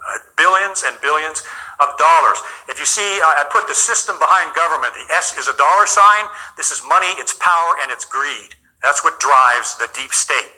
That's what drives a lot of congressmen and senators, sadly. It does. Intelligence contractors, defense contractors, $1 trillion a year. I think this is $500 million a year of our tax dollars go into these things, and most of these companies, we don't even know what they're spending it on. The Federal Reserve, I could spend an hour on that. Created in 1913 when we lost our financial system. That's the absolute truth. It's part of the deep state, very powerful. Everything the Federal Reserve does is in secret, right? It's not federal, and it's not a reserve. It's not a federal agency. It's a private conglomeration of banks, foreign and domestic banks. All their transactions are done in secret. Their board member, the banks, foreign bank members are secret. It's never audited, and it runs our entire financial system. And it's not a U.S. pro-U.S. entity. It's a global entity. They're connected to the International Monetary Fund, which is also connected to the World Bank. Ladies and gentlemen, welcome to the deep state. And you can see the absolute, unbelievable financial power of this monolith that controls our elected government along with the shadow government behind the scenes. Do you think a good, and there are some, I like Rand Paul, I'm a fan of Rand Paul and people like that. Do you think that Mr. or Mrs. Congressman or Senator, when they come into their term, wet behind the ears and all ideological, how long do you think they're going to last against this monster? Typically about 2 years before they're co-opted and they get into the money system, sadly. Either that or they're out. That is the deep state. The thing about the deep state is these people, especially here, And I don't have time to go into, I call it the secret intelligence industrial complex. These massive corporations that work for the shadow government, CIA, NSA, and others, they are engaging in policy decisions, wars, and covert operations, and they are not elected, and they are not accountable to anyone. They just go ahead and do it. And they've got the same power as the congressional branch, legislative branch as our government, or more. Okay, here we go. Does the shadow government control the elected government in Washington? And I'm going to move on, and we're going to get into some current events here. Yes, it does. My point is the shadow government and the deep state actually control our elected government behind the scenes. Now, that sounds kind of wacky at first, doesn't it? Until you see exactly what's going on. Let me show you. Congress, the shadow government, the CIA specifically, and the NSA manipulate congressional hearings. Trey Gowdy came out with a great oration recently and has, at least as far as, not anybody I know did, but they used our tax dollars in secret to do that. So they manipulate Congress. The state secrets privilege, I have a whole lecture on that. We won't go into that now, but I'll give you an example. The government can, at any time that it wants, for example, they filed suit against the NSA for the domestic spying program. All right, NSA, you tell us exactly how you were spying on the American people and exactly how you were doing it. After the case went on, the NSA said, no, we've got this unbridled privilege called the state secrets privilege where the executive branch can shut down a case anytime it wants with impunity, seal it forever, and not even Congress will ever see the evidence. And they used that with the NSA domestic surveillance program. This is what I'm talking about when I talk about the unbridled power, unconstitutional power of government secrecy. I wish I could say it gets better. Sadly, it doesn't. Controls the White House. Yes, they do. It blindfolds the president. The CIA has engaged in operations and is currently covert operations that the president doesn't even know about. It goes all the way back to JFK and the Bay of Pigs. It's been going on ever since. Iran-Contra, did Reagan know about it? I don't think so. I was there then. They conduct operations and they don't tell the president there's something wrong with that picture. Constitutionally, yes, there is. They manipulate the president. Do you remember the Iraq War? George Tenet went out and said that Iraq had weapons of mass destruction. He made the comment over with the British. He knew darn well that wasn't the case. There were no weapons of mass destruction. The argument was, well, they were in little vehicles and they moved them out of the country. No, there were no weapons of mass destruction. And they started what is known in the military colleges now as the worst military mistake in U.S. history. 6,000 U.S. troops dead, 200,000 wounded, and 500,000 Iraqi children died because of wrong intelligence. As an intelligence officer, if you make a bad decision and it just affects you, that's one thing. But when a lot of people die, that's another thing entirely. So they can manipulate the White House. They influence the re-election. Are we seeing the influence of a presidential re-election right now by the FBI, the CIA specifically? Or is the shadow government now controlling the election of Donald Trump, the possibility in the next go-around? You're darn right they are. So they're literally controlling the re-election of a president. Controls the judiciary. We've got the FISA court, which is essentially a secret Supreme Court. They're not voted in, they operate in complete secrecy. Some of what they do, based on my past, is okay. I mean, if Russia's committing espionage within the United States, which they do, and they get a FISA warrant to spy on Igor, that's fine. But when they use it to spy on U.S. citizens, that's not fine. It's a secret Supreme Court. And lastly, the state secrets privilege, as I mentioned, they coerce judges into rubber stamping this thing. And the statement that the judge made, and I've done a lot of research on this, the statement that the federal judges made was, well, we're not experts on intelligence matters, so we just defer to the executive branch. So they just rubber stamp it. There have been a lot of cases of civilians who were injured or serious things happened. The government invoked the state secrets privilege to cover up the negligence, and they just rubber stamped it. And that person's case will never see the light of day. This is what Harry S. Truman. There's another ship here somewhere, isn't there? Where's it? There you are. There's another ship, SHIPP. Ironically, our great-great-great-grandfather is Harry S. Truman. Harry shipped Solomon Truman. So apparently, boy, what an irony. Apparently we're related, but he regretted the creation of the shadow government, specifically the CIA. He called it a sinister and mysterious agency. And he said this is in the book, there's something about the way the CIA has been functioning that is casting a shadow on our historic position of freedom, and I feel we need to correct it. 3 days later, that op-ed was removed from the Washington Post. never to be seen again. Washington Post, member of the Council on Foreign Relations, connected to the CIA, and on the loop goes. They pulled the ad after he wrote that. He said that to his dying day. He regretted the creation of specifically CIA covert operations. The point has to be made, though. Harry Truman's original goal was correct. We need a good intelligence agency, don't we? We've got some bad enemies. We've got terrorism out there. We got the Chinese, who have every intention of usurping our democracy if they ever get the chance. The chance is slim because they're so financially dependent on us. But yes, we do. We need a good and accurate intelligence organization to collect information for our national security. We just don't need the monster that we got now. And so there's got to be some kind of congressional reform to rule this monster back in under Congress and under the Constitution, because they are manipulating our elected government without a doubt. And in what really is a post-constitutional government, they're manipulating our elected offices. Problem, size, and power. As I showed you in the first two slides, this thing is massive. How do we correct this? Well, we start with humble folks like myself, just kind of getting this out where people can see it, thanks to Steve and Jason and others, so people can see what this monster is. And once the truth gets out and then the people start seeing how bad this is, we can start mobilizing 1, 2, 3, 4, 5 people at a time. And this is where it starts, where some moron like me gets up and takes the risk to put this stuff out there. And my wife will tell you, a risk it is. I talked about weaponized secrecy, the currency of the shadow government, remember?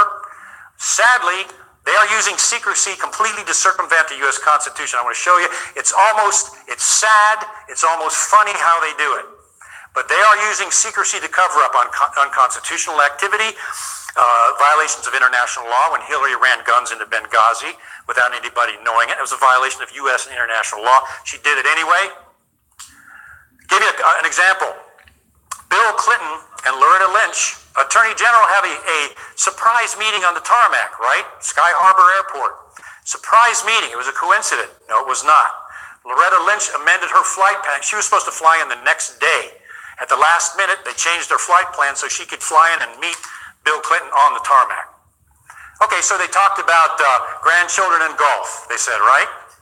Okay, so Congress demanded, okay, DOJ, show us exactly what they talked about on that tarmac.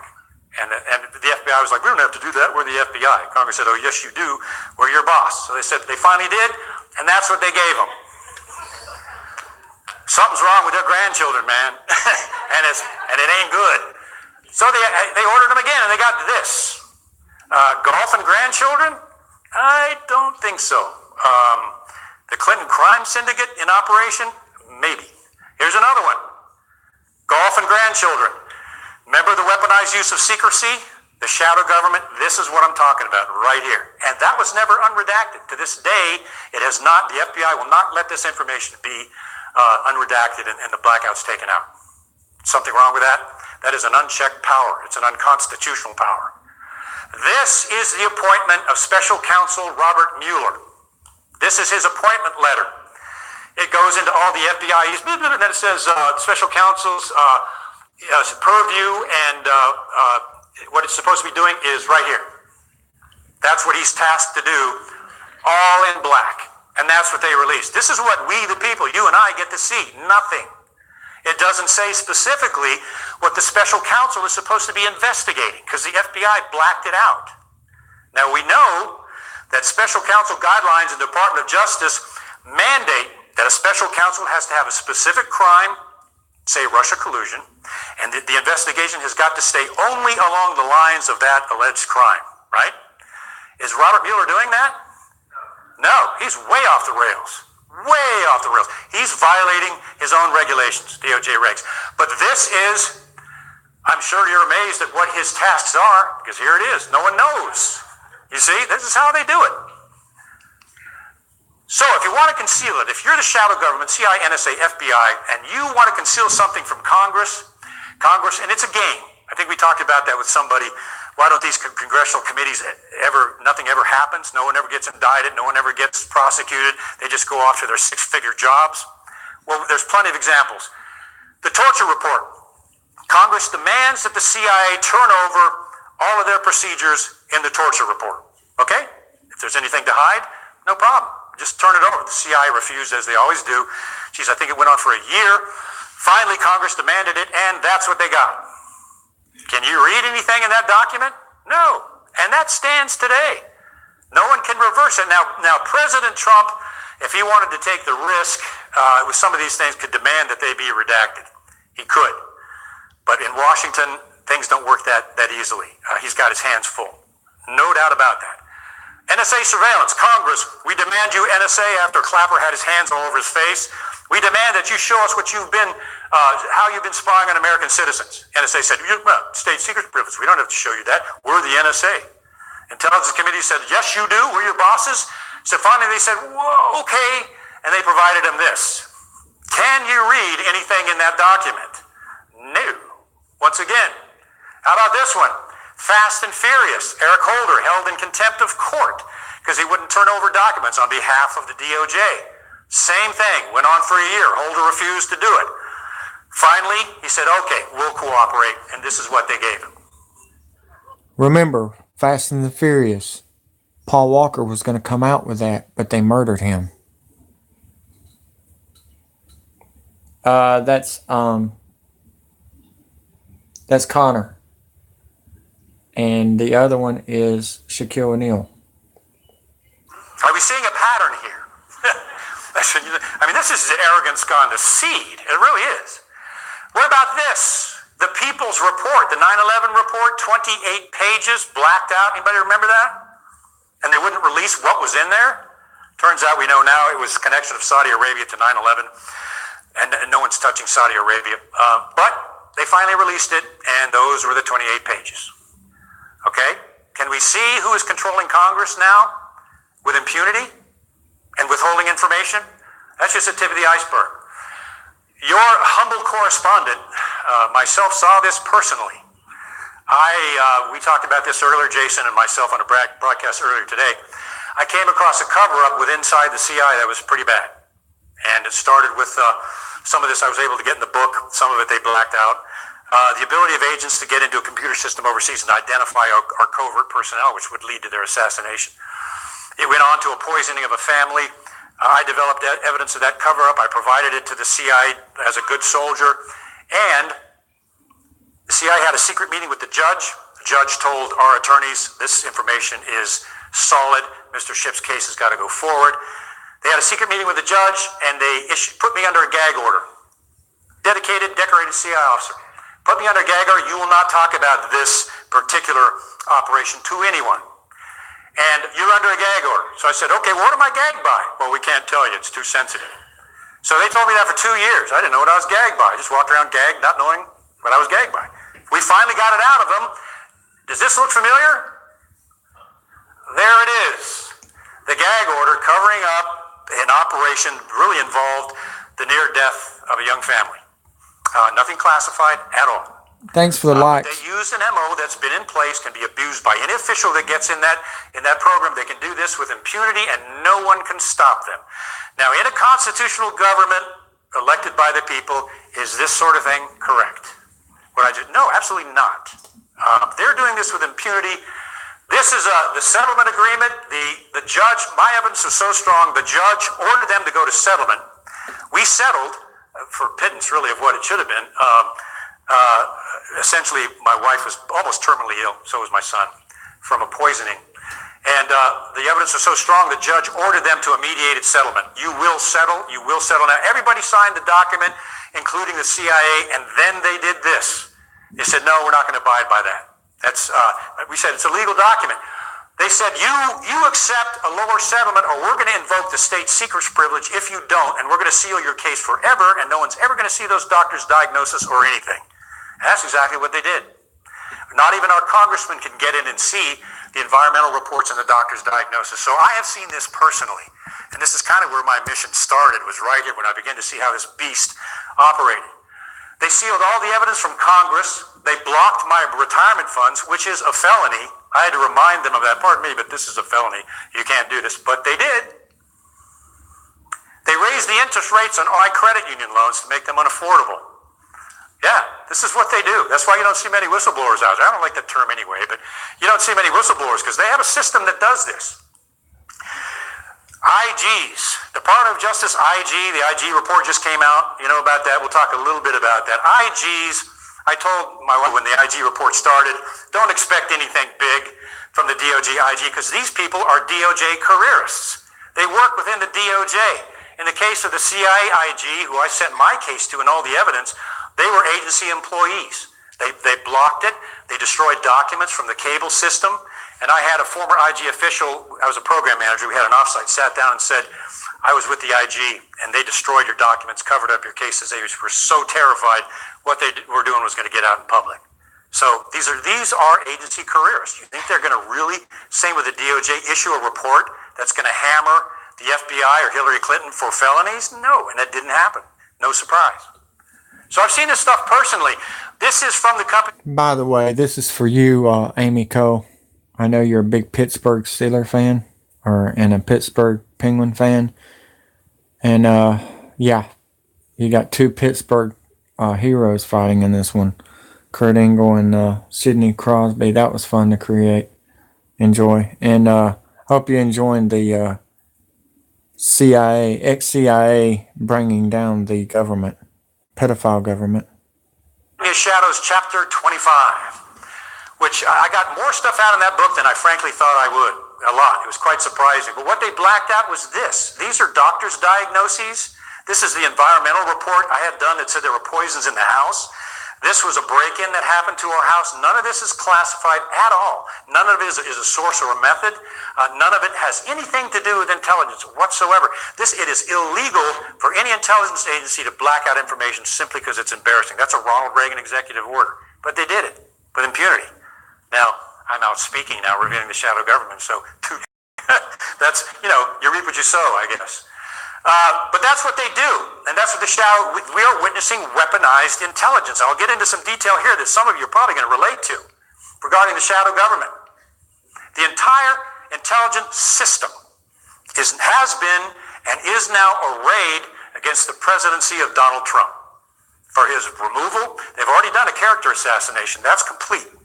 Now they're trying to push for impeachment. There is no obstruction of justice. That's a media meme or whatever you want to call it, but they're pushing that because they want to get rid of this guy. But the chilling part of it is this. Anybody remember Senate Minority Leader Chuck Schumer's quote on Rachel Maddow's show, where he said this: if you cross the intelligence community, they have 6 ways from Sunday at getting back at you. He's talking about the President of the United States. Now just think about that for a second. That's chilling. If you, the President, cross the CIA, the FBI, and the NSA, they're going to get you. That's what he's saying. In a constitutional government, that's how serious this has gotten. The only time that this has happened before in history was Allen Dulles against John F. Kennedy. John F. Kennedy fired Allen Dulles. Allen Dulles created a secret cabal of senior CIA officers. Allen Dulles, by the way, was connected into the Third Reich, was close to some of the members of the Third Reich and smuggled Germans in as CIA scientists. He was really a bad guy. Despised John F. Kennedy. After Kennedy was assassinated, look this up, it's all out there. After Kennedy was assassinated, guess who they put in charge of the Warren Commission? Allen Dulles, who called and decided who the CIA witnesses were going to be and what they were going to say and what they weren't. He controlled the entire hearing. So this sort of conflict between a president and the shadow government intelligence agency hasn't happened since then, and we're seeing that right now. And I think, well, we know now that a lot of, even the staff members in the White House are getting protective details, so it's gotten real bad. I mean, if they had the chance to take Donald Trump out physically, trust me, they would do it. Sadly. So it's hard kind of that red there. Whatever you think about Donald Trump, now he's out of the box. He's doing stuff that we used to dream about, pulling out of the UN and some of the crazy things they're doing that we're paying for, the secret TPP, that they didn't tell us what they were, and on and on and on. This is good stuff. So he's doing stuff that a lot of people have been waiting for 20 years, but that he is out of the box. They can't control him. They can't control him financially. He tweets things that sometimes we go, man, I wish you wouldn't have done that. But they can't stop that. He's writing all these executive orders and stopping all these things. They can't stop that. He's been looking into the CIA. He's been busting the NSA. You can see the conflict with the FBI now. They're terrified of Donald Trump because he is not controllable. So whether you love him, hate him, or he's your buddy or not, whatever, they're afraid of him. They can't control. I know I was in there. It is all about control in the shadow government. That is what it's all about. I talked about the shadow government against our elected government. The CIA, specifically Mr. Director John Brennan, broke into the Senate Select Committee on Intelligence computers on Capitol Hill and spied on the torture report. Anybody hear about that? Spied on the U.S. Senate. Do you know what that is? That's a felony. Multiple felonies. Was he indicted? Did he get in trouble? Did he get a pay cut? Did anything happen? No. He got a promotion, and now he's making, six figures with MSNBC as a correspondent, pounding on Trump all the time. Nothing happened. Hacked into the Senate computers inside the United States, the CIA did, and they got away with it. Am I down on the CIA? We need good intelligence. I don't like what it's become, because it's become a monster, and it needs to be reined back in. What did John Brennan do? This is typical shadow government fashion. They said, Mr. Brennan, you broke into Senate computers. That's illegal. And his response was, the stuff on those computers was classified CIA information, and you could go to jail for accessing. That's what he did. That's what he came back with. That's what they do. The NSA spied on Congress. The NSA tapped into conversations between Congress and Netanyahu and Israel about the Iran nuclear deal. Tapped into congressional phone calls. Constitutional problem? Illegal problem? Yeah, but they're doing this stuff. And the reason I'm doing this is because most people don't know that this is going on, but it is. And in a constitutional government, we got to do something about this somehow. And this is where we start, right here. And it goes on. The FBI, we know they spied on the Trump campaign. National Security Advisor created a spreadsheet with hundreds of Americans' names unmasked in NSA surveillance. Samantha Powers, unmasked. This is the UN ambassador. Samantha Powers was the UN ambassador. Unmasked over 260 names from NSA surveillance of Americans. What the heck is the UN ambassador doing unmasking NSA surveillance names? The UN ambassador? So she got grilled by Congress and she said, well, no, it wasn't me. Someone used my name to do it. Now I know from the inside, you don't just walk in and say, I'm Susan Power, can I look at all the NSA surveillance? You got a badge, you got a password, you got access, and you were grilled all the way into that skiff. She lied and got away with it. Just walked. Nothing happened. The FBI is still withholding Fusion GPS documents. More on that later. They're refusing to turn over FBI Clinton email and the Russia FISA reports. They're still refusing to turn that over from their bosses, the intelligence committees. And what did the FBI, Rosenstein, however you want to pronounce it, what did Rosenstein do when Nunes said, listen, if you don't give us this information by last Wednesday, I think it was, we're going to have you impeached. So what Stein came back and said, oh yeah, well the FBI is going to open an investigation on Congress, and we're going to start subpoenaing congressmen. If you can imagine that. The intelligence committees are their boss. The FBI is now threatening Congress. They just got them. You see how wild it's getting, Amy? And Austin and whoever else is on there. Holy cow. Congress and CIA and FBI is a WWE Royal Rumble right now in Washington, D.C. Seriously. No doubt. Stuff is happening like we've never seen before, guys. I'm telling you, shit is about to hit the fan. And I think the volcanoes and all the weather that's crazy is happening right now, Deep State has something to do with it, and they're doing this. They're saying, well, if you're not going to,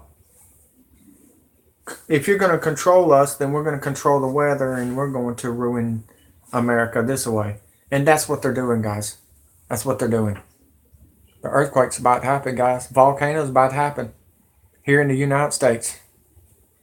To open up a congressional investigation or an FBI investigation on Congress. What is wrong with that picture? They are out of control, man. Big time. No doubt about it.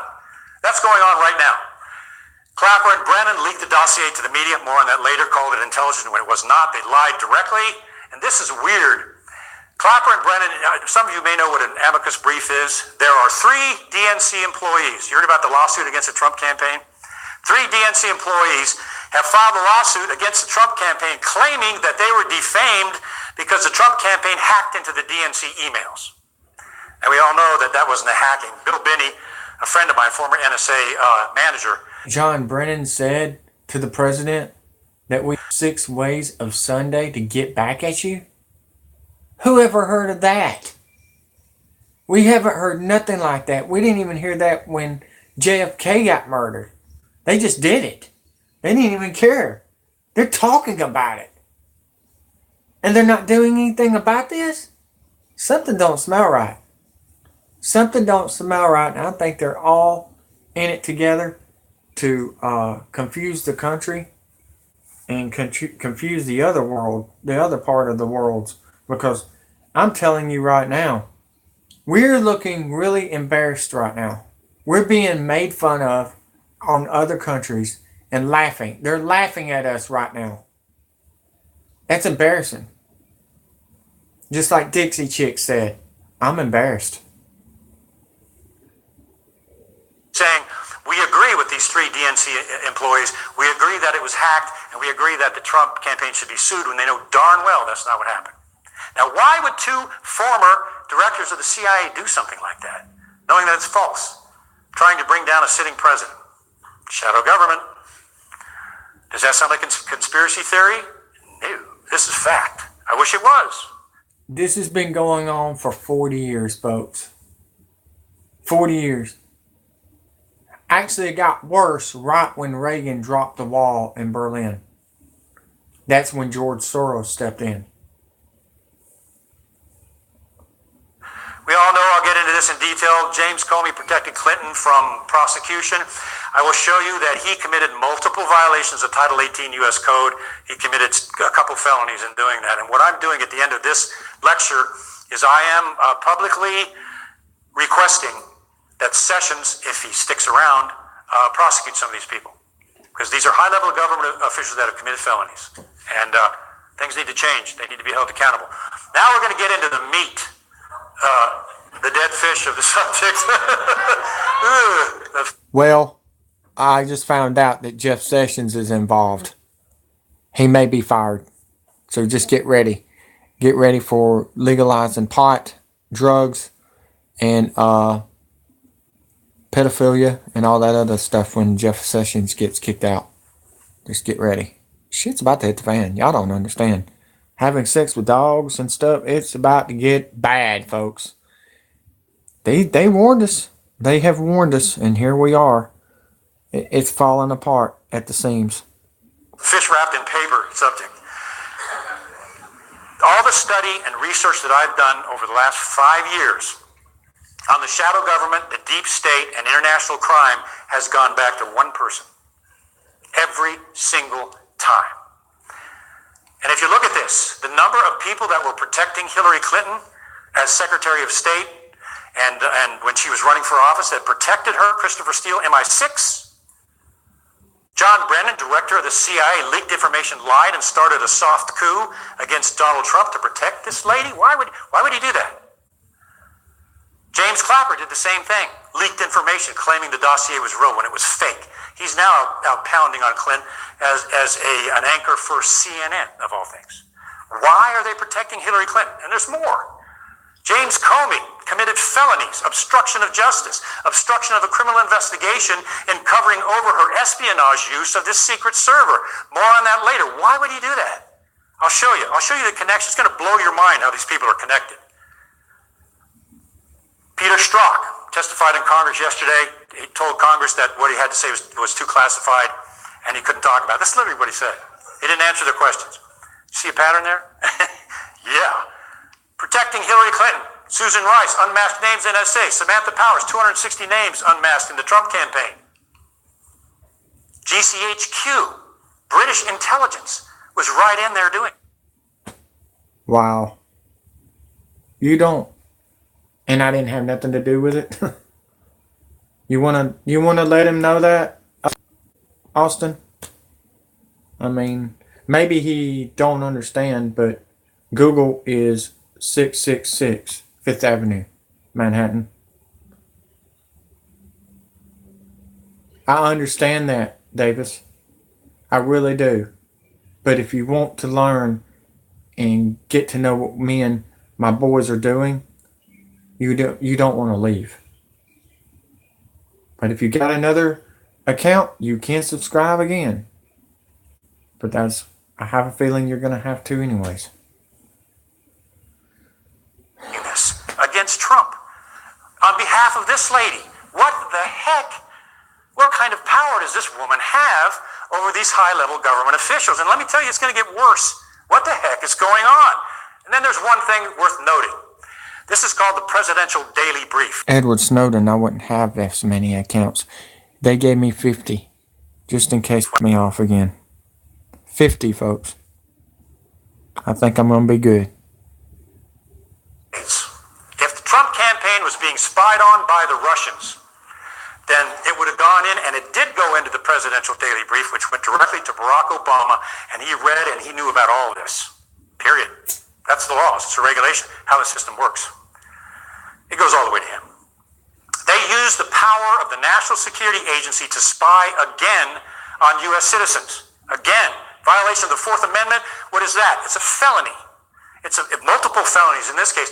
They use the incredible power of the NSA to spy again, not just on the American people, but on a presidential opponent, an election opponent. If you can imagine, this is going to get worse. There's more coming out. This is the biggest scandal in U.S. history, maybe in Western history, that is happening and is unfolding right here. But there are some heroes in this. I think he's unsung. I don't think many people know. Anybody know about Admiral Mike Rogers' role in this? There are some good guys. Admiral Rogers was doing an audit inside the NSA, and he found high-level NSA employees and some British, I think they're MI6ers, that were sitting down and unmasking members of the Trump campaign. So what Admiral Rogers did was he went straight to the Trump campaign and sat down and said, Mr. President, my own NSA is spying on you, and I want you to know about it. He did this at his own personal expense because Barack Obama fired him immediately after that. And he remains, in my view... Yeah, I believe in the man. I believe in him. And you're right, Austin. I care too. But it ain't about Google no more. It ain't about what everybody else is saying right now. It's about for our kids and the ladies that's being raped and killed and murdered. That's all I can say. God is in our corner. But he says to fight for these kids and for these women. And that's what I'm going to do. And if nobody's behind me or with me, bye. That's the way I look at it. My focus is keeping these women and kids safe. They're not going back to the Walmarts no more, guys. The Marines militia has a plan to destroy them.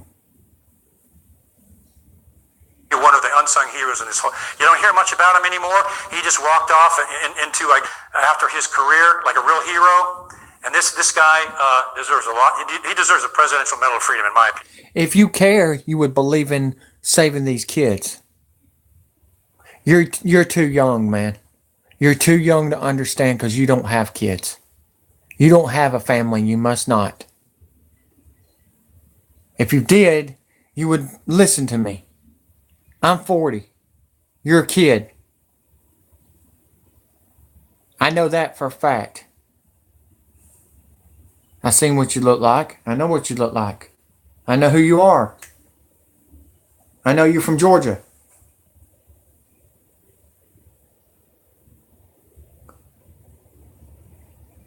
Scared the shit out of you, didn't I? Kevin Ship told me. And I hope he gets them. So there are some good guys in this. And there are some bad guys in the upper left, for example. Anyway, so the NSA now, just so you know, has created what they're calling the IT Gov Cloud. Anybody heard about that? Yeah, some of you are wincing out there. You know what a cloud is. It's an internet that just kind of hangs out there. Well, the NSA now is moving all data to this cloud. They're taking all the data that was at the Utah data center on us, stored on these massive computers, and they're moving it to the cloud. What does that mean? Outside of U.S. jurisdiction and outside of U.S. law. And it gets worse. They have tripled their data collection on us. It has multiplied 3 times since their so-called reform. This data cloud was created by who? The people you get your package from in 2 days. Amazon entered into a $600 contract with the... All right, that's great. My family's the same way, buddy. Okay? But I'm focusing on keeping these kids safe and these ladies. You're 23. I'm 40. You must not be married and not have no kids. I believe in what you believe in, man. But I have been kicked off. Let me help you out here, buddy. Since you don't listen, I've been kicked off 14 times of telling what you have been telling. Okay? So wake up. You don't own the internet. They do. We need to save these ladies and these kids. And like I said, if you're not behind me, goodbye. I'm not looking for subscribers. I'm not looking for likes. I'm not looking for views. I'm looking for people that wants to fight against the beast. And that's all I got to say, man. Germany's not coming in here. I used to play football just like you did, partner. And I have a grandfather that told me to fight for this country. You must have not have. CIA to create this cloud, which means everybody in Amazon, including Jeff Bezos, signed a CIA secrecy agreement, and they're bound by life, for life, by that secrecy agreement, and he can never talk about what the CIA does or NSA with this cloud. So now they're doing this together. And the NSA has come out and said, well, what we're doing now, it's called traffic shaping. What traffic shaping is, NSA has taken its data collection from CONUS, the United States, internal United States, and they've moved it to hubs outside the U.S., in the UK, for example. So now they come in and they collect information on you and me, but it goes back and is stored in the United Kingdom and other places, and it's not bound by U.S. constitutional law. And they keep doing it with impunity. All this information, thanks to Barack Obama, his last 2 weeks in office, all this information on you and me and our cell phones and our texts goes to all other 16 intelligence agencies. It's spread all over the shadow government, whatever the NSA collects that it likes on any one of us. And, I go back here, because this next slide is a bombshell. They are, through this human cloud and Amazon and NSA, they are using artificial intelligence to create human behavior profiles on all of us in the cloud. So they can look down and monitor your and my behavior and decide whether we're a threat or not, and store all of our shopping behavior, driver's license, DMV records, what sort of traffic tickets we have, electronic pocket litter they call it, and they store it, and then they look at you and I have a 18-year-old niece that calls me father because he does drugs. And all he cares about is going in and out of jail and driving a truck. Don't even pay for her school supplies. Her stepfather, dead, had cancer. He's the one that took care of her. Now there's only a mother left with Carson, her son. So there's a lot of stuff that is against what's going on right now. And if you didn't see what I put out there last night with the kidnappings and everything, it's got to stop, folks. It's got to stop. You got to start opening your eyes and keep an eye on everything. Keep your eyes peeled and quit watching the phones all the time when you're driving. Quit having your earphones in your ear while you're jogging. Because you're just asking for it, ladies. Start keeping your eyes open to everything. Shit is hitting the fan. They're hiring slime balls to ruin your country and your lives, ladies, and your kids. August is going to be hell for you, ladies, if you get your kids to go to school. I'm going to predict now. Your kids are going to be tied up into a chair with a ball in their mouth.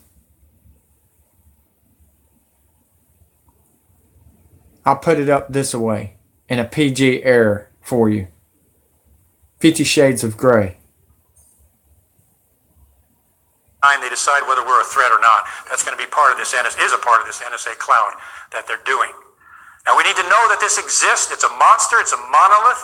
We're not saying that an intelligence agency is bad. We need one. But we're saying this kind is out of control. And it's just getting worse. I said the other day on my Twitter, Big Brother is now an adult. And someone wrote back and said, no, he's not an adult. He's married and has children. I'm like, good point. Now, I want to get back to this because this is where we're heading as we're getting kind of 2/3 of the way through here. Get back to this again. This guy, Bill Clinton, it wasn't just about the blue dress, as nasty as that was. Bill Clinton sold sensitive National Reconnaissance Office, Department of Defense satellite technology to the Chinese, who gave it to him. Top secret SCI satellite technology he gave to the Chinese. In his second term in office, the Chinese government pumped several $1 million into his re-election. Is there an espionage problem with that? Yeah. But what they got him on a blue dress? Please, what the heck happened with all of this? He got away with it. Why? The shadow government is that deep and controls the elected government that much. He got away with it. He was linked directly to the CIA from the start, going back to the governor of Arkansas when he was governor. And the Iran-Contra was going on. I was there then. Iran-Contra was going on, and they were landing jets in Mena, Arkansas at the airport, right? Connected to Iran-Contra, which means, just based on my knowledge on how things work, Governor Clinton had to have a shadow government clearance to do that, connected to the CIA and George Bush Sr. and what they were doing in that operation, which means going way, way, way, way back to Arkansas, Bill Clinton was connected to the shadow government. Even worse, Hillary Clinton got a top secret CIA clearance when she was First Lady. I just got an email.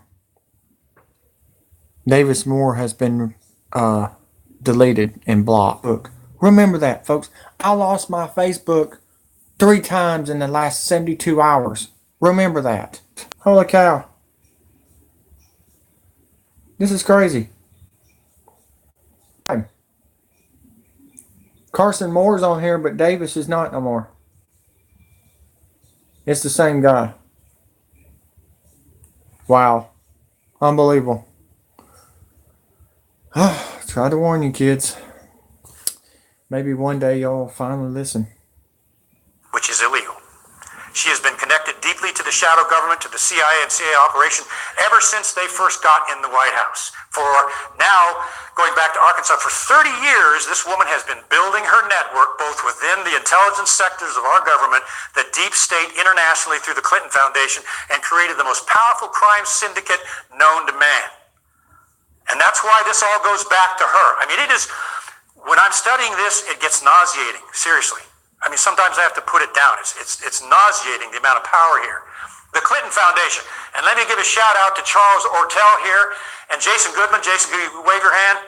Jason's live streaming. He's on, has Charles, it's Sundays with Charles, right, Jason? Is what it's called, Crowdsource the Truth 2. Charles Ortel, heroically, a financial expert, is splitting the foundation wide open, and there are multiple international felonies. Multiple. It's a fraud. I think he calls it the largest unprosecuted charity fraud in world history, which it is. Created by her and her husband. The Clinton Global Initiative tied in together, and I'm going to get into some detail of the money that flows into these things and the sheer illegality of it. But look at her connections. Why Alexander Downer, the Australian ambassador to the United States? Mr. Downer gave $24 million. No. Barack Hussein Obama did it October the 1st, 2016. Davis. NASCAR online driver.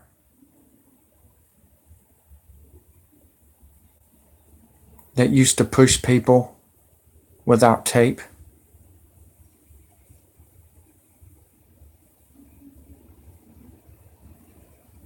Did I just scare you?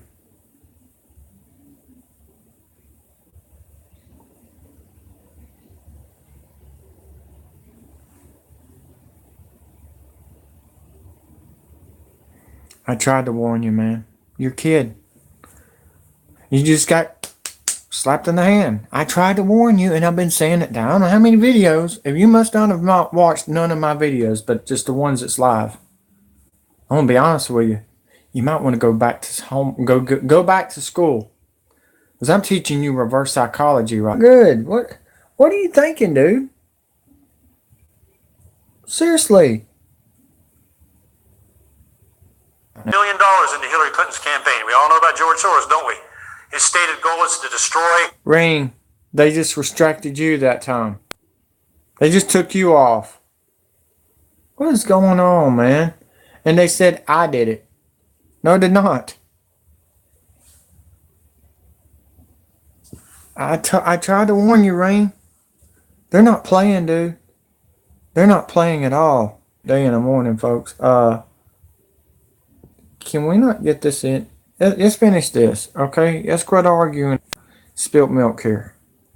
Good grief. All right, I've got to finish this. We are way. Let's see here. We're still another hour and 30 more minutes left. That's how long this is. The sovereignty of the United States and eliminate our boundaries. And he just comes right out and says it. He was one of her chief financial contributors. Mohammed Morsi, Muslim Brotherhood. Hillary Clinton was connected to, supportive of the Islamic Muslim Brotherhood, joined at the hip with Huma Abedin, whose family are members of the Muslim Brotherhood. She got visas for Muslim Brotherhood operatives who came in. They helped Mohammed Morsi take over Egypt, and the Muslim Brotherhood ruled, and they were crucifying Christians outside the gates of their headquarters until the Egyptian people rose up and won. Do you know how many people got deleted off my other channel? Let's just say I never got any sleep because my emails kept on going ding, ding, ding, ding, ding, ding. Every one of them got deleted and blocked. Every one of them. Even Amy. And I had no idea what was going on. Now I do, and I'm trying to warn you, and people are not listening. I know it's hard not to say it. Don't get me wrong. I'm biting my tongue too. But I got to keep on working for the people, the Americans, the poor against the rich. That's what I see happening, folks. It's time to bring them down. The most wonderful things I've ever seen, and had a mass rally and kicked them out of office. But she was behind the whole thing. They even had posters. The people, get Hillary out of Egypt, because they knew darn well who was behind this. Oh yeah, by the way, Laura Sullivan is coming to the roster ring. Shoot. I hope you didn't get kicked off. I see only 2 people there now. Ring, are you still there? If you're not, subscribe to me again. This is unbelievable. Oh, you did? Okay. Holy crap. Great. Maybe they didn't see it. Alright.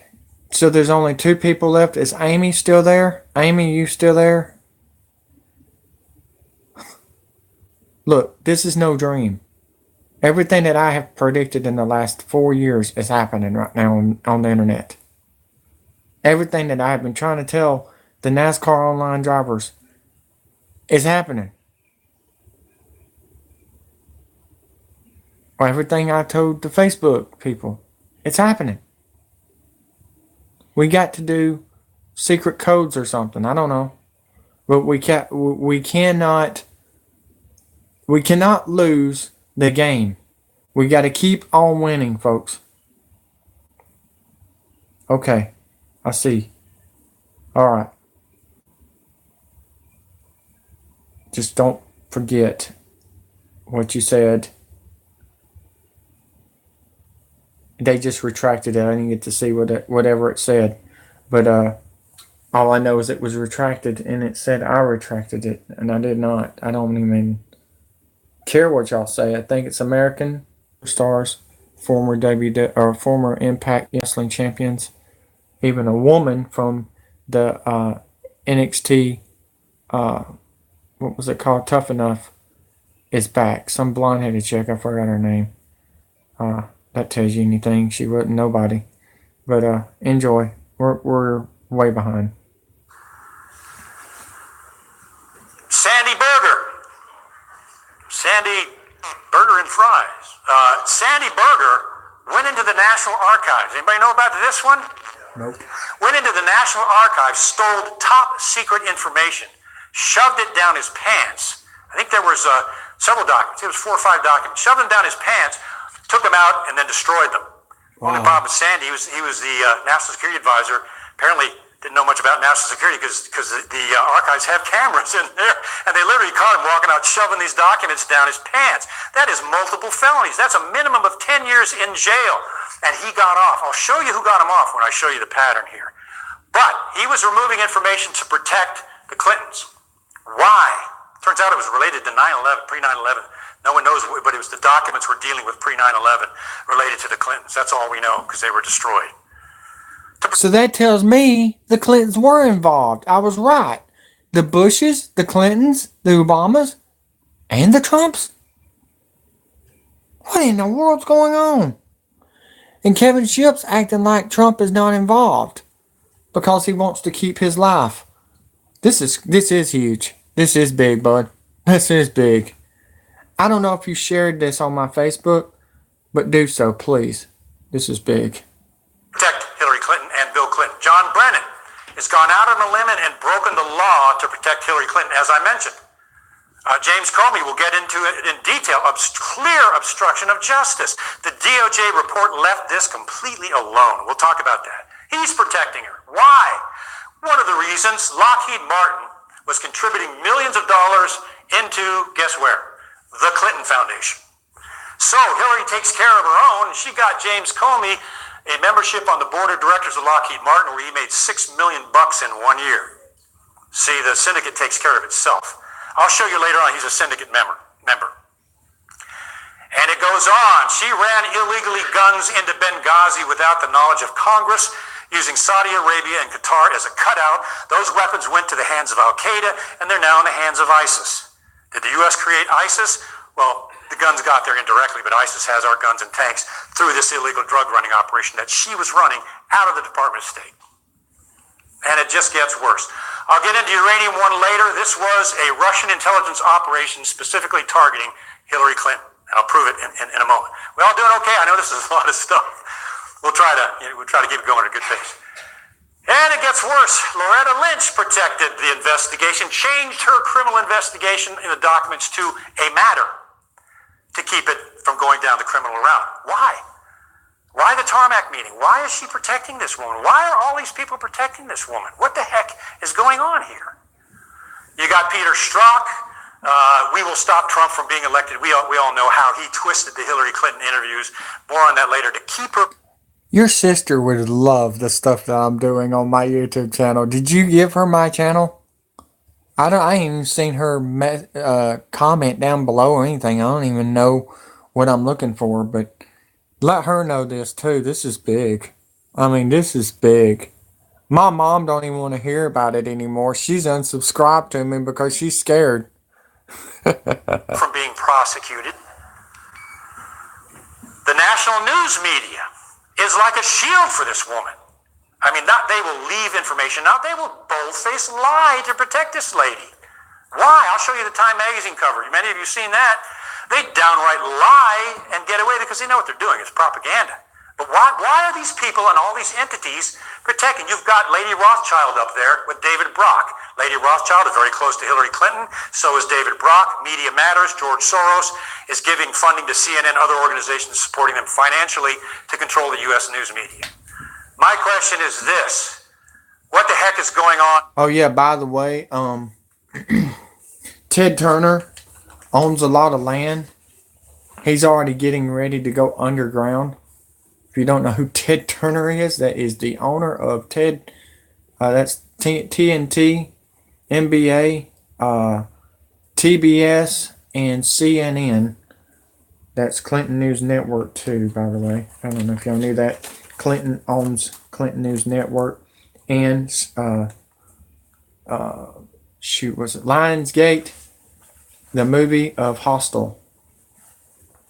Everything's coming into an end, folks. You either fight back or back down like a coward. Here. What is going on with this woman? Where does she get this kind of power? And these kind of people at all levels of our government, shadow and deep state, protecting this lady from what she deserves, and that's prosecution. How did this lady get this power? How on earth did this? Well, you'll see. It is shocking.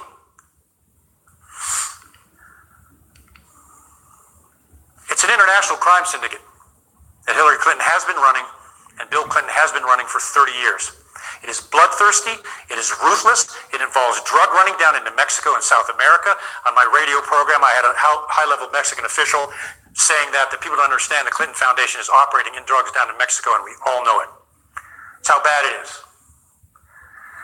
There's espionage, money laundering, drug running, charity fraud, blackmail, murder, connected to the international world order. Those are Susan Rice's words. Look, she don't even have to watch my game designs. She can just have to look at it while she's either taking care of her baby or, at work or whatever, I don't know what kind of work she does or anything like that, but she can listen to some of it on her break or whatever, but telling you, this is big. And if you got family in the military, your family's about to stand on it, son, and about to turn their backs on our pedophile government. Just thought you might want to know that. I got friends of mine that's in Korea right now is about to board the plane to none other than Syria. That's where the war's supposed to start for World War III. Barack Obama, the new international world order. Is there a new world order? There is a global economic world order. Yes. Now you want to call it the world order, whatever. There is. And this, Hillary Clinton, I call her the international world order princess because she's the hub of this whole thing. Usurps the Constitution. The goal, not only of Hillary and Soros, but progressivism itself, is to usurp the United States Constitution and eliminate U.S. sovereignty. That's what this lady's all about, folks. That and trillions of dollars. Involves the Democratic National Committee. I hate to say this, I'm not a Democrat or a Republican, but I got to tell you, the DNC is not the Democratic Party of JFK and our mom and dad anymore. It's a criminal syndicate, and it's largely Marxist. Seriously. It's not the DNC, and a lot of Democrats don't realize that themselves because it's a family lineage thing. It's not the same DNC. You just look at the Fusion GPS scandal. And it involves, as I mentioned, the shadow government. So what happened with uranium-1? And I want to stress this. There's more to uranium-1 than we know. We know this. Robert Mueller, you know, the nice public servant, straight-laced, ethical, super detective, right? The best, cleanest guy that has ever walked the earth? No. Robert Mueller was investigating Russia, criminal acts by Russian nuclear officials at the time uranium-1 was going on. Hold on. I got to say something. It's Mueller time! Not Miller time, Mueller. He was in charge of the FBI counterintelligence investigation of Russian nuclear officials. He was investigating bribery, extortion, and racketeering by... Nobody knows what the heck he was doing. Why would Robert Mueller... My channel is called Scorpion Death Drop, the NWO. Or in Peace, NWO. I mean... You see why I came out with that? Kevin Shipp told me it was a good idea. Collusion investigation is a smokescreen for what was really going on. I'll show you that later. He approved, amongst others, the other 8 members, the sale of uranium, even though he knew this espionage activity was going on. I'm telling you, this man needs to be held accountable for this. This is serious. This is a serious threat to national security that this guy let happen. The question, once again, is why? Because this was involving the Clinton Foundation. He ignored the national security threat. Russian nuclear officials routed millions of dollars into, guess what? The Clinton Foundation. I think it's 100, in this case, Russian officials. She formed an international super PAC routing millions of dollars into her presidential campaign. Evil, but brilliant. How did she do it? Well, if these are foreign contributions, then and they were in offshore accounts, they're not bound by U.S. law, are they? So they're outside of U.S. law, which means no one can get the information on these donations. I get this. They're not subject to congressional subpoenas because it's foreign money, offshore accounts in foreign countries. They're also not subject to Freedom of Information Act laws. If Judicial Watch, which is an outstanding organization, I'd encourage everybody to contribute to them. filed the Freedom of Information Act law to get the information on these donations. They couldn't do it. They're out in foreign countries. She circumvented FOIA laws on this information. She circumvented congressional subpoenas, and she got about $4 billion into her campaign through Uranium One. That's what it was about. Concealed it completely from Congress. I have to steal some words from Ted Turner. TNT. What's that? What's it called? We've got drama. Away with it. So $2 billion in the Clinton campaign over 4 years, that should have helped her get elected if it wasn't for the revolution that we saw in this country, man. And that's what it was. It was a revolution of the people, man, or a miracle, or both. Stop this from happening. I just want to stress the power that this woman specifically has over all these government agencies and all these international entities. It's bad. Anybody heard Buzz Patterson speak? He held the nuclear codes for Bill Clinton. You ought to, if you get a chance. He carried the nuclear football for Bill Clinton. Wrote Dereliction of Duty. That's probably Buzz there.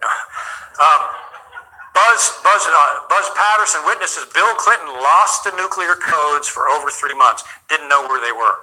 Couldn't find them. They had to issue. It could have been more than 3 months. What did he call? I know where they were.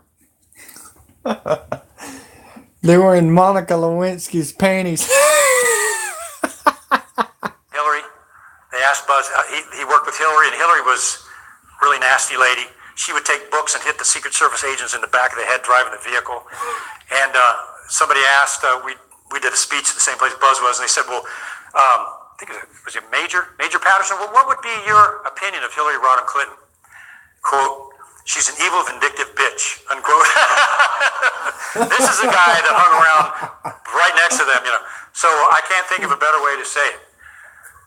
All right, we'll get back into the what the heck realm here, okay? And we're probably getting close to two-thirds of the way through, so hang with me. The hidden server. This is what is bizarre about this. All State Department business was done by Hillary Clinton outside of the government on this secret server. Why? Is she that stupid? No, she's not stupid. She's an evil genius, basically. She knew darn well. Why was she doing this? What was she hiding? It was unsecured. We know now it was hacked in by probably foreign intelligence services, China and Russia, being at the top. And there was some satellite imagery and some top secret stuff on there that got out and they got in the hands. She hid her Department of State work from Congress. Why would she do that? Now we know that Barack Obama. I know. I think Monica Lewinsky cracked the codes for us. Seriously. Oh, man. Obama was corresponding with her on this unsecured server using a fake name. So he knew about it. Why? What were they doing? It blows your mind. It was hacked. We know that. No question about it. So what did she do when the FBI opened its so-called investigation? She destroyed 30,000 subpoenaed emails, wiped her hard drives with bleach bit, and smashed the BlackBerries. That is clear Title 18 obstruction of justice. Was she ever charged? No.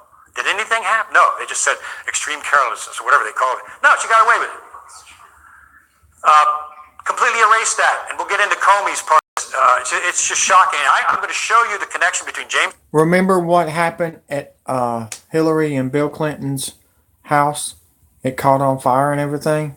This is what he's talking about. Comey, Loretta Lynch, and Robert Mueller with Hillary Clinton going back almost 30 years. It's a little cabal. By the way, thanks for the 5 likes. I didn't realize it.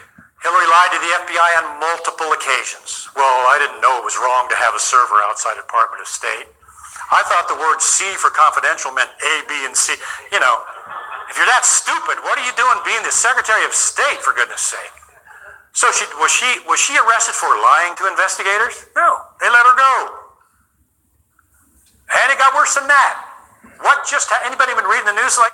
Well, when your family gets poisoned, you're balls to the wall. About Anthony Weiner's laptop, the NYPD finally released what they had. They have 700,000 emails that Anthony Weiner saved in a file called Insurance Policy.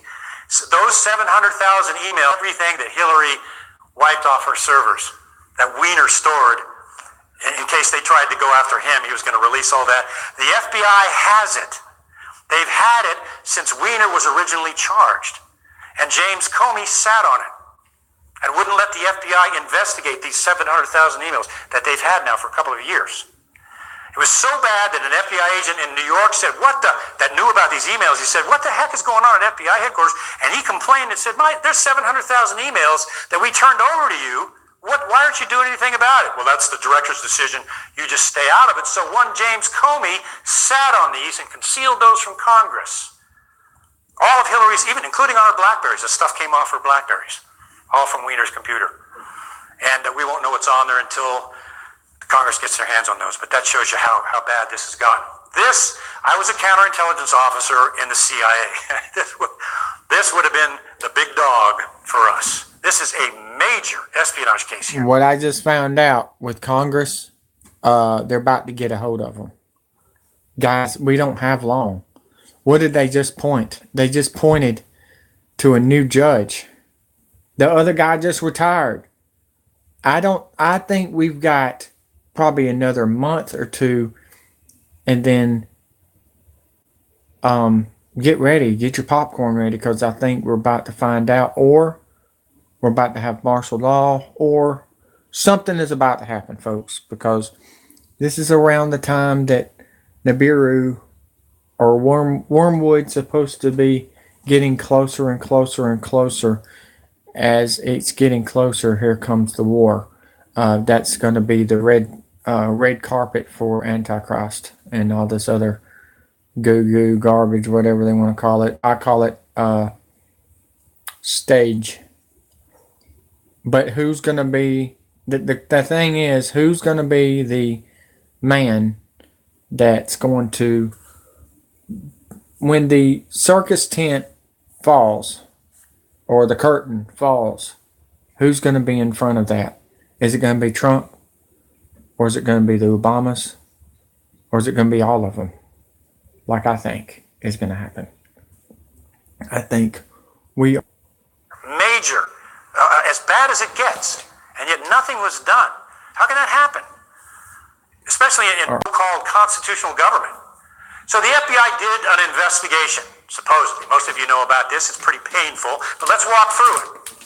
Peter Strzok, they put in charge of both investigations. He was in charge of Michael Flynn's investigation, and Michael Flynn did not lie, but they caught him on lying to investigators. He was in charge of Hillary Clinton's secret server investigation, and he was in charge of the Trump-Russia collusion investigation. And we know now that he was blocking Hillary from getting charged. So, amplified the Trump-Russia collusion investigation big time, and then minimized, basically let Hillary off. Trump had done nothing, Hillary had done everything. And more. Comey wrote an exoneration memo, as some of you may know. He wrote an exoneration memo for Hillary before she was even interviewed by the FBI.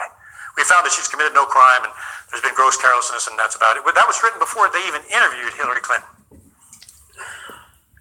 Obstruction of justice.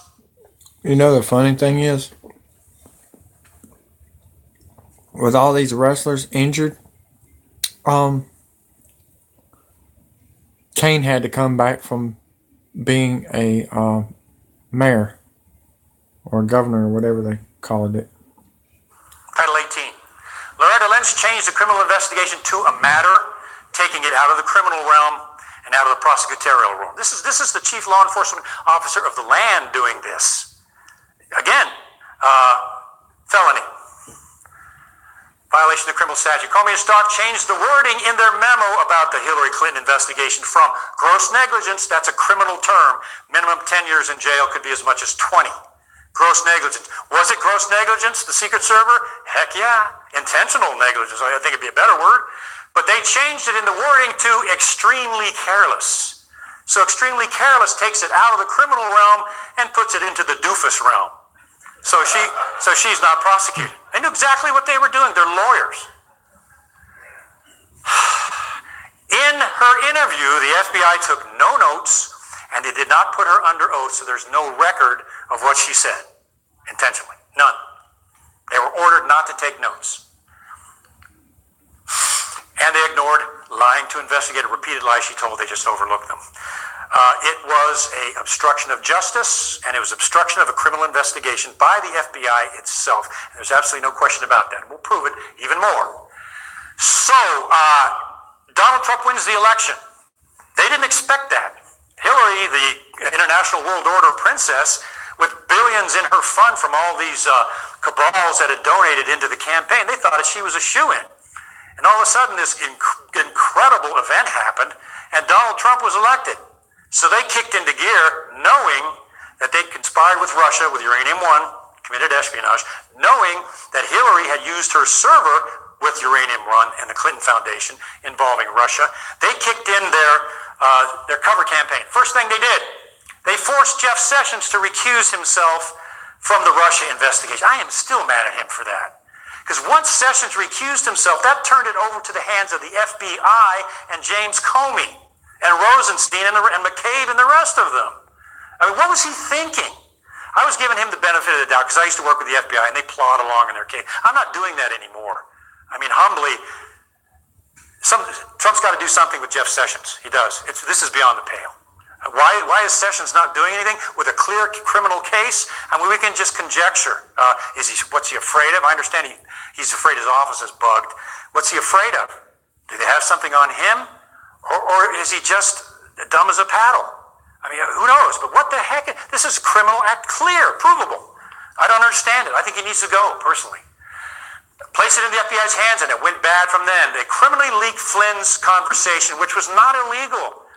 By the way, if you did not know, Jeff Sessions is from Alabama, and that's pretty embarrassing to say, but Jeff Sessions does need to go. And if he don't go, I have a feeling somebody's going to terminate him. He's got problems. He did do one good thing. He slapped Joe Biden's hand on the C-SPAN show when he was trying to grab a little girl's breast. And if you haven't seen that yet, then you're under a rock and you need to get out from under the rock and go look. Look it up. Creepy Joe Biden. That's all I have to say. Just look up creepy Joe Biden and you'll know what the crap I'm talking about. The national security team corresponds with the Russians all the time, and everybody knows it's taped. It's the worst kept secret in Washington. We knew that. You ever talk to any Russian in any operation, embassy to him, it's all taped. That's what we do. So that was no surprise. Flynn, whole Russian operation may be exposed, so they hit Devin Nunes with ethics charges. It was a smoke being Peter Strzok, knowing that he hated Trump, knowing that he wanted to stop Trump, knowing that he let Clinton go. That's the person that they charged to do the Trump-Russia collusion investigation. Of all people. You think that was an accident? Heck no. Rosenstein, sadly, was given the authority to appoint Robert Mueller as the special counsel. I showed you the document that lays out the special counsel's authority, didn't I? The one that's blacked out, nobody knows about. Yes. And allowed Robert Mueller to completely depart from special counsel guidelines completely. Now he's off arresting people for things that have absolutely nothing to do with Russia collusion. He appointed Andrew Weissman, the bulldog, the one that ruined Arthur Anderson, the jobs of 80,000 employees. The Supreme Court ruled that Weissman had withheld evidence in the case and threw it out. He's now in charge of the Trump investigation for Mueller. Alexander Downer, they had him out there already setting up Papadopoulos in this operation to make it look like Trump had colluded with the Russians and had Hillary's emails. All false, all a setup. This is how they started the Russia collusion investigation, through a counter operation. And they planted, as we know now, a Cambridge professor, shame on him, and a couple of others as moles in the Clinton campaign. We know Stephen Halpern, I believe his name is a CIA asset going all the way back to the Ford administration, been working for the CIA. We now know also that two of the so-called counterintelligence FBI agents in this case were not counterintelligence agents at all. They were lawyers. That's a felony. When we did counterintelligence cases, you had to be a counterintelligence officer to have the authority to do that. These were not. They were FBI attorneys that they planted in the Trump campaign, and that is a felony. Anybody happy yet? I'm not. We're having dinner, lady. I just keep thinking of that. So we got to talk about this, and I'll go through it real quickly. The Russian dossier. Now, they picked the name dossier because it sounds better than pile of papers or file. So dossier makes it sound real, which it was not. It was a fake. I could go off on this for a long time, but we'll just hit the highlights of it.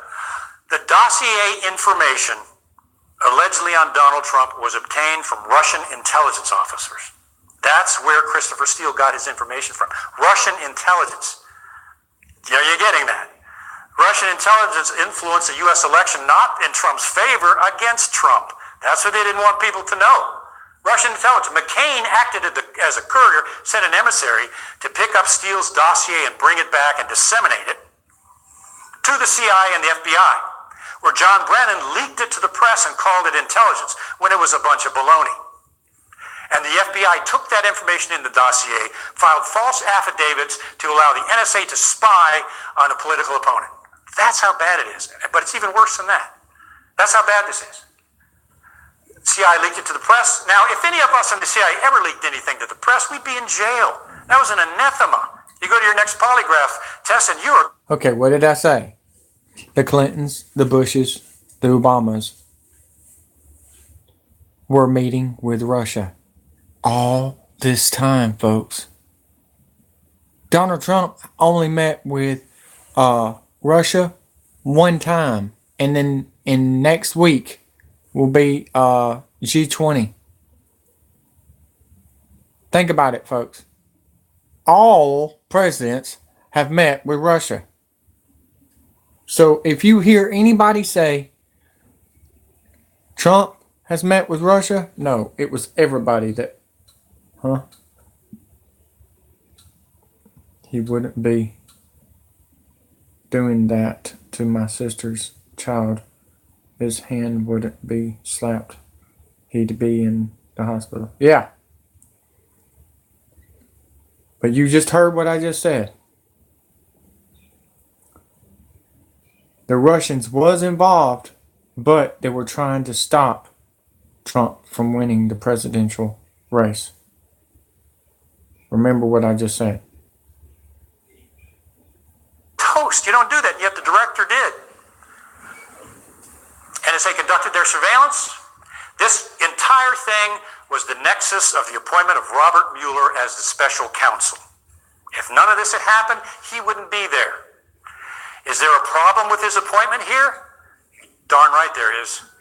And yet he continues on.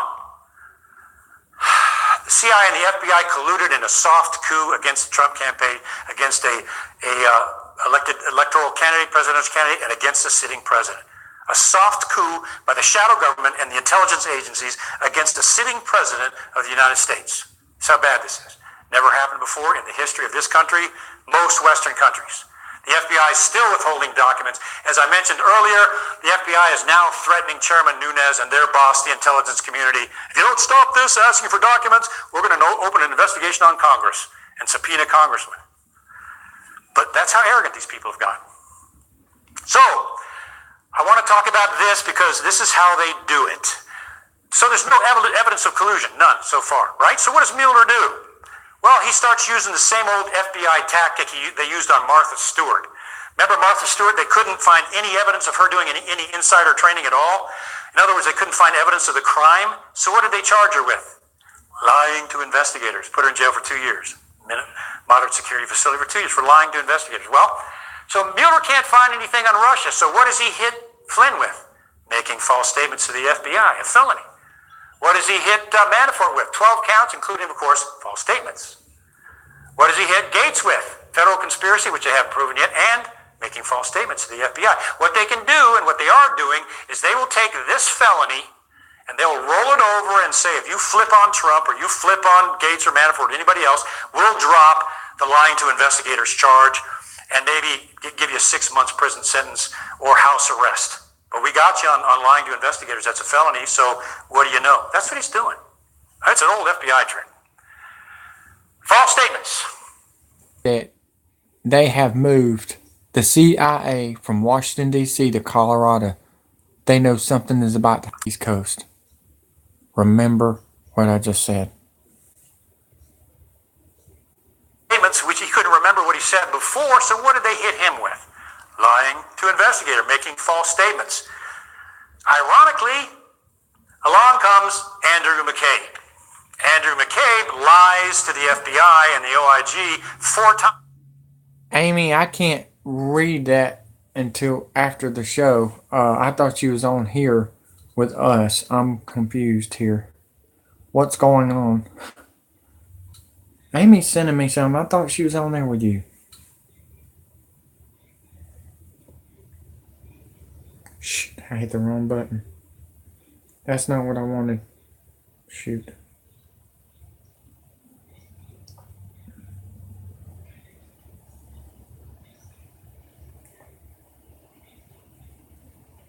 Oh my God. What? Breaking news. Trump pastor warns kids used in satanic rituals everywhere. I could have told you that, but I didn't know the pastor was going to tell. Oh man, that's James Munder. I don't know if I can trust him. That's James Munder. He's ex-CIA. He's CIA operative. He's been paid off by Clintons. But I'll check it out.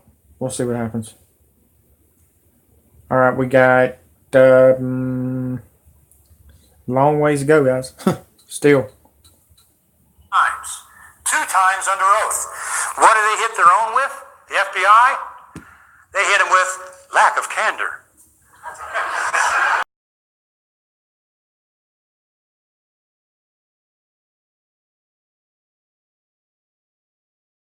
All right. Shadow government. Let's go to the next one. Working our way through here till we get to the actual felonies. The Cohen raid, and this is long, but I just want to hit the high points. They went in, the FBI went in, broke in there in his office, his home, and his hotel room, and took into their custody years of information on his interaction with Donald Trump, including attorney-client privileged information. That is a felony. It's a violation of the Fourth Amendment. Clearly, they did it. What they're claiming is, well, she must not be driving anymore. She's reporting something to me. I'm loving her reports. I've got a bunch. That's why I'm so behind. I've got somebody helping me and knows what she's doing. Seriously, holy crap. And Constance White sending me stuff. She's doing a great job. All I got to say is we got a hell of a good team. You're doing a good job, Austin. You're doing your part. We're looking like the Thundercats, and we're taking out Mama. Well, we have mechanisms in place within the FBI to protect attorney-client information, so we'll make sure that none of that comes out in the case. Do we trust them to do that? Should they have it in the first place? No. It was a felony for them to get that stuff in the first place. Have they gotten away with it? Yes, they have, with impunity. It's already in their hands. They already have it. So what Mueller, you could call him a snake, I guess, maybe. What he did, he's not stupid. He turned this entire Cohen case over to the Southern District of New York. And that was purposely done. Because now that the SDNY has it, the case can never be closed. It has to proceed. If Mueller is fine. I don't either, but I'm the only channel that's telling everything. Everything. That's because they don't have the balls and all they want is subscribers, and they bought out their own subscribers. Some idiot said I had 1,000. I bought 1,000 subscribers. Yeah. You know how much money that is? I'm not spending that much money. You either subscribe or not. This charges continue. Yes. Secretary of State engaged in the Clinton Foundation, her global connections and foreign donations. She had a secret server hidden from Congress, contained top secret information. Foreign agents accessed that information. How bad can it get? She destroyed subpoenaed information. She has connections, direct connections to the Muslim Brotherhood. She and Barack Obama ensured that 5 active members of the Muslim Brotherhood were put in national security positions in Washington. 5.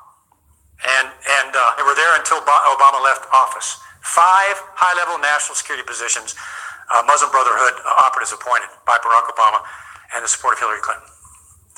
That's called subversion.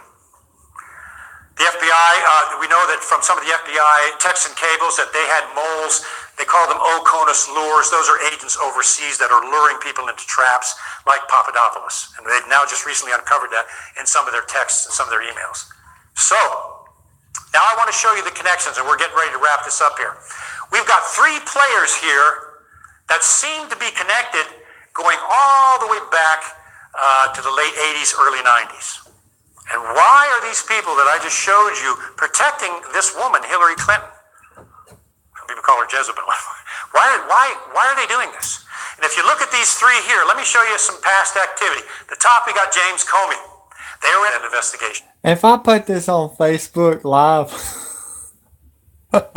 how many people would freak out? I'm thinking about it. Loretta Lynch. All 3 of them were investigating the Clinton Foundation, and there are obvious frauds and felonies out there, obvious ones, and all 3 of them covered them up and did not charge her or Bill Clinton for international fraud. The 3 of them. What else are they connected? HRC Secret Server. We know that James Comey obstructed justice and kept her from being prosecuted, right? No doubt about that. He was involved in that. So was Loretta Lynch. She was also involved in keeping Hillary Clinton from being criminally prosecuted. James Comey, anybody know the HSBC Global Bank affair? Anybody out there? HSBC Global Bank is one of the largest banks in the world. They were caught laundering money from 2 major drug cartels coming out of Mexico and South America. Biggest money laundering drug cartel case in U.S. history. Guess who sat on their board of directors? James Comey. None of their board of directors were prosecuted for gross felonies, money laundering, because guess who was in charge of... They're starting to call him King James. Can you believe that? Disgusting. The FBI at the time investigating HSBC and James Comey's role. His best friend, Robert Mueller. Guess who else was involved? Their best buddy, Loretta Lynch. And no one was prosecuted for the biggest money laundering drug cartel operation in history, because Robert Mueller and Loretta Lynch covered it up in conjunction with James Comey. These people should be in jail. Seriously. And that is not an understatement. Let's go on to some more. Sandy Berger committed a felony, removed top secret documents from the National Archives. That's probably 20 years in jail minimum. Guess who investigated Sandy Berger, who was protecting the Clintons? James Comey, Robert Mueller. And Sandy Berger got off without any felony charges. Way back to then. Guess who else? Robert Mueller. We've seen some faces pop up here again and again and again. Guess who else? Loretta Lynch. All 3 of them were in charge of the exoneration of Hillary Clinton and Bill Clinton for one of the biggest real estate frauds in history, clearly proven. These 3 chose not to prosecute Hillary. All 3 of them were involved in the investigation. The dossier, the false dossier, and the illegal NSA surveillance. Hillary Clinton off. Guess who else? Are we seeing a pattern here? Loretta Lynch. The same 3 pop up again in this criminal syndicate that they've been involved in going back almost 30 years in down there in the right for some reason. Blackmail, money, crime syndicate, or all of those. Uranium One, Robert Mueller covered up the counterintelligence investigation of a clear Russian operation. That guy should be in jail for that alone right there. We lost 20% of our uranium. Well, it never left the United States. Baloney. It went to Asia. That was a lie. I don't know where in Asia, but we know it went to Asia. That's a big place.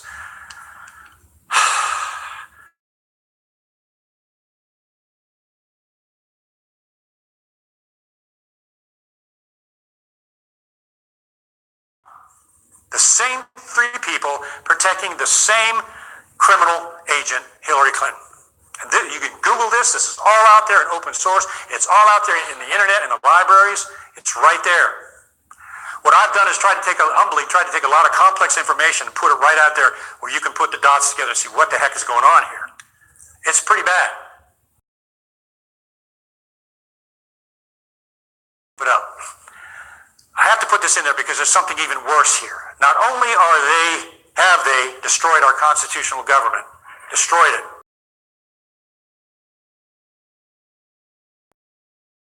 Post-constitutional government. But there's more than that. They are destroying the very fabric and foundation of our country, what we believe and who we are. Like this. Progressivism, of which she is the progressive princess, if you read the progressive doctrine, they believe that the outdated document, that it should be changed and modernized. They believe the First Amendment should be rewritten. They believe the Founding Fathers were a bunch of bigots who were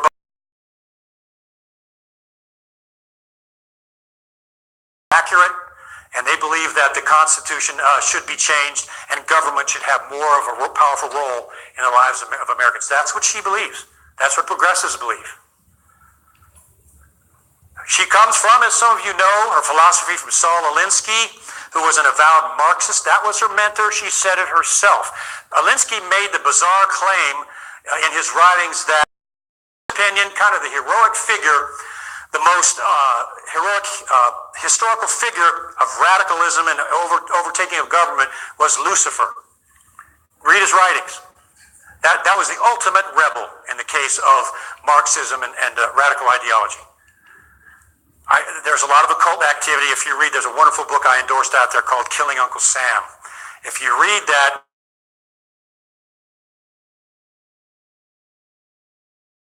up into this, and it will blow your mind. I think there's over 2,000 references in there. Oh, wicked, guys. Was not expecting that one. But I'm back. Wicked. We're not even done, folks. Good grief. Trying to get back into it. About 30 more minutes of this. Dang, that was weird. We just lost connection and then hello. I paused it so y'all could see the end of this. Let y'all, whoops. No, I didn't do that. Shoot. Alright, let them finish. Alright, just hold on. We're gonna try to get back into it, folks. Just shoot. That was weird. We do have a storm coming, and there is some breaking news. Brock Lesnar has been fired, is what I'm finding out. Brock Lesnar has been fired from the WWE due to drugs again. No surprise. I mean, he may have just lost his whole career. But let's see if I can get back to it. Yeah, here we are. This one here, I'm not a politician, I'm not a culturalist, but she believes and is pushing in the UN, Population Control Council, abortion of unborn babies up to the 9th month of pregnancy. This is an unborn baby at the 9th month. Well, you're pro-life. No, I have a conscience. How on earth could any human being promote birthing a 9-month-old baby when its head comes out, slicing its spine with a scalpel? That's not pro-life. That's not pro-choice. My God, that's crazy. Well, she's a big proponent of that. And people who follow her on that are falling right into the hands of the UN global population controlists, because that's what they want, is population control. This is the foundation of America. She is now, and Planned Parenthood is paying for this. They are giving transgender classes to 2nd graders and 6th graders, and Planned Parenthood is paying for it. So they're telling little Johnny, you know, Johnny, you could be a girl. I know you're only in the 2nd grade, but you may think you're a little boy, but you could be a little girl. You understand what that does to a kid's mental state? In the 2nd and even the 6th grader, Susie, you could be Johnny. And they don't even have a self-identity yet. See, they know this. They want to get these kids young and twist them up and ruin our culture. I know I'm stepping out on a limb here, but step out I will. This stuff makes me mad because they're getting our children and they're getting our culture. America used to be good. Well, we're not so good anymore unless we stop this kind of... I'm coming. You hear me? Oh. Hello? I'm coming. That's weird. Garbage. She is an active supporter of the Muslim Brotherhood. In their stated documents, they're engaging in what they call cultural jihad, the internal cultural takeover. I'll be right back. Y'all can listen to the final of this. And if the wrestling show stops, I'll be right back to start it back over. I gotta help my mom get the groceries up. United States of America to institute a caliphate inside the United States. Read the Muslim Brotherhood Manifesto. We don't have time to go into that, but that's exactly what they do. She is an active supporter of that. Why do progressives and Muslims, the Muslim Brotherhood, get along so well? Why do progressives, Hillary Clinton and Mohammed Morsi and others in the Muslim Brotherhood, why do they work together so closely? They have a common enemy. I call it C2, the Constitution and the teachings of Christianity. I'm not getting religious, I'm just telling you the truth. The Christianity and the Constitution are the enemy of those two things. Just a fact. They don't like, even going back to the Soviet Union and communism, the one problem, and they even made this statement, the one problem the Soviet Union had with controlling the people was they said, we just can't do anything about those doggone Christians because they think they answer to a higher authority and we can't control them. Well, this is the reason why they hate the church, and I'm talking, real churches. That's why they hate them. They can't control them. They will not march to the lockstep of a tyrannical government. Most good religions won't do it, whether it's Judaism, Christianity, or any of the others that believe in a higher power over government. They're the enemy of government. They're the enemy of progressivism. And then we've got these characters. We've got the mainstream media, that's a whole other lecture. They're backing all of this. All of this destruction of the foundation of our country and basic human nature and basic morals. And they know exactly what they're doing. You seen this? We're getting close to the end, so stay with me. Have you seen this? Just came out. This is the poster, not the poster child, no pun intended, of media deception. If you ever want to bring up a mental image of the media lying to the American people intentionally, this is it. Donald Trump looking at the crying immigrant child. What they're not telling you is this. The child was not looking at Donald Trump. He was looking at a Border Patrol agent as the agent arrested the child and her mother for crossing the border. They don't tell you that. It's not in the picture. The mother was deported in 2013, left her husband and her 3 children, took this child, abandoned her family, and crossed the border with this little girl. They don't tell you that. She left the husband and her children, as I said. They were taken into custody together, and they're still together today. They were never separated, ever. It is a huge lie. There's the actual picture. This is the picture that was taken. You can see the little child here. There's her mother being frisked down, and there's the Border Patrol agent. That's the actual picture. Compare that to what the New York Times just pumped out. That is media deception.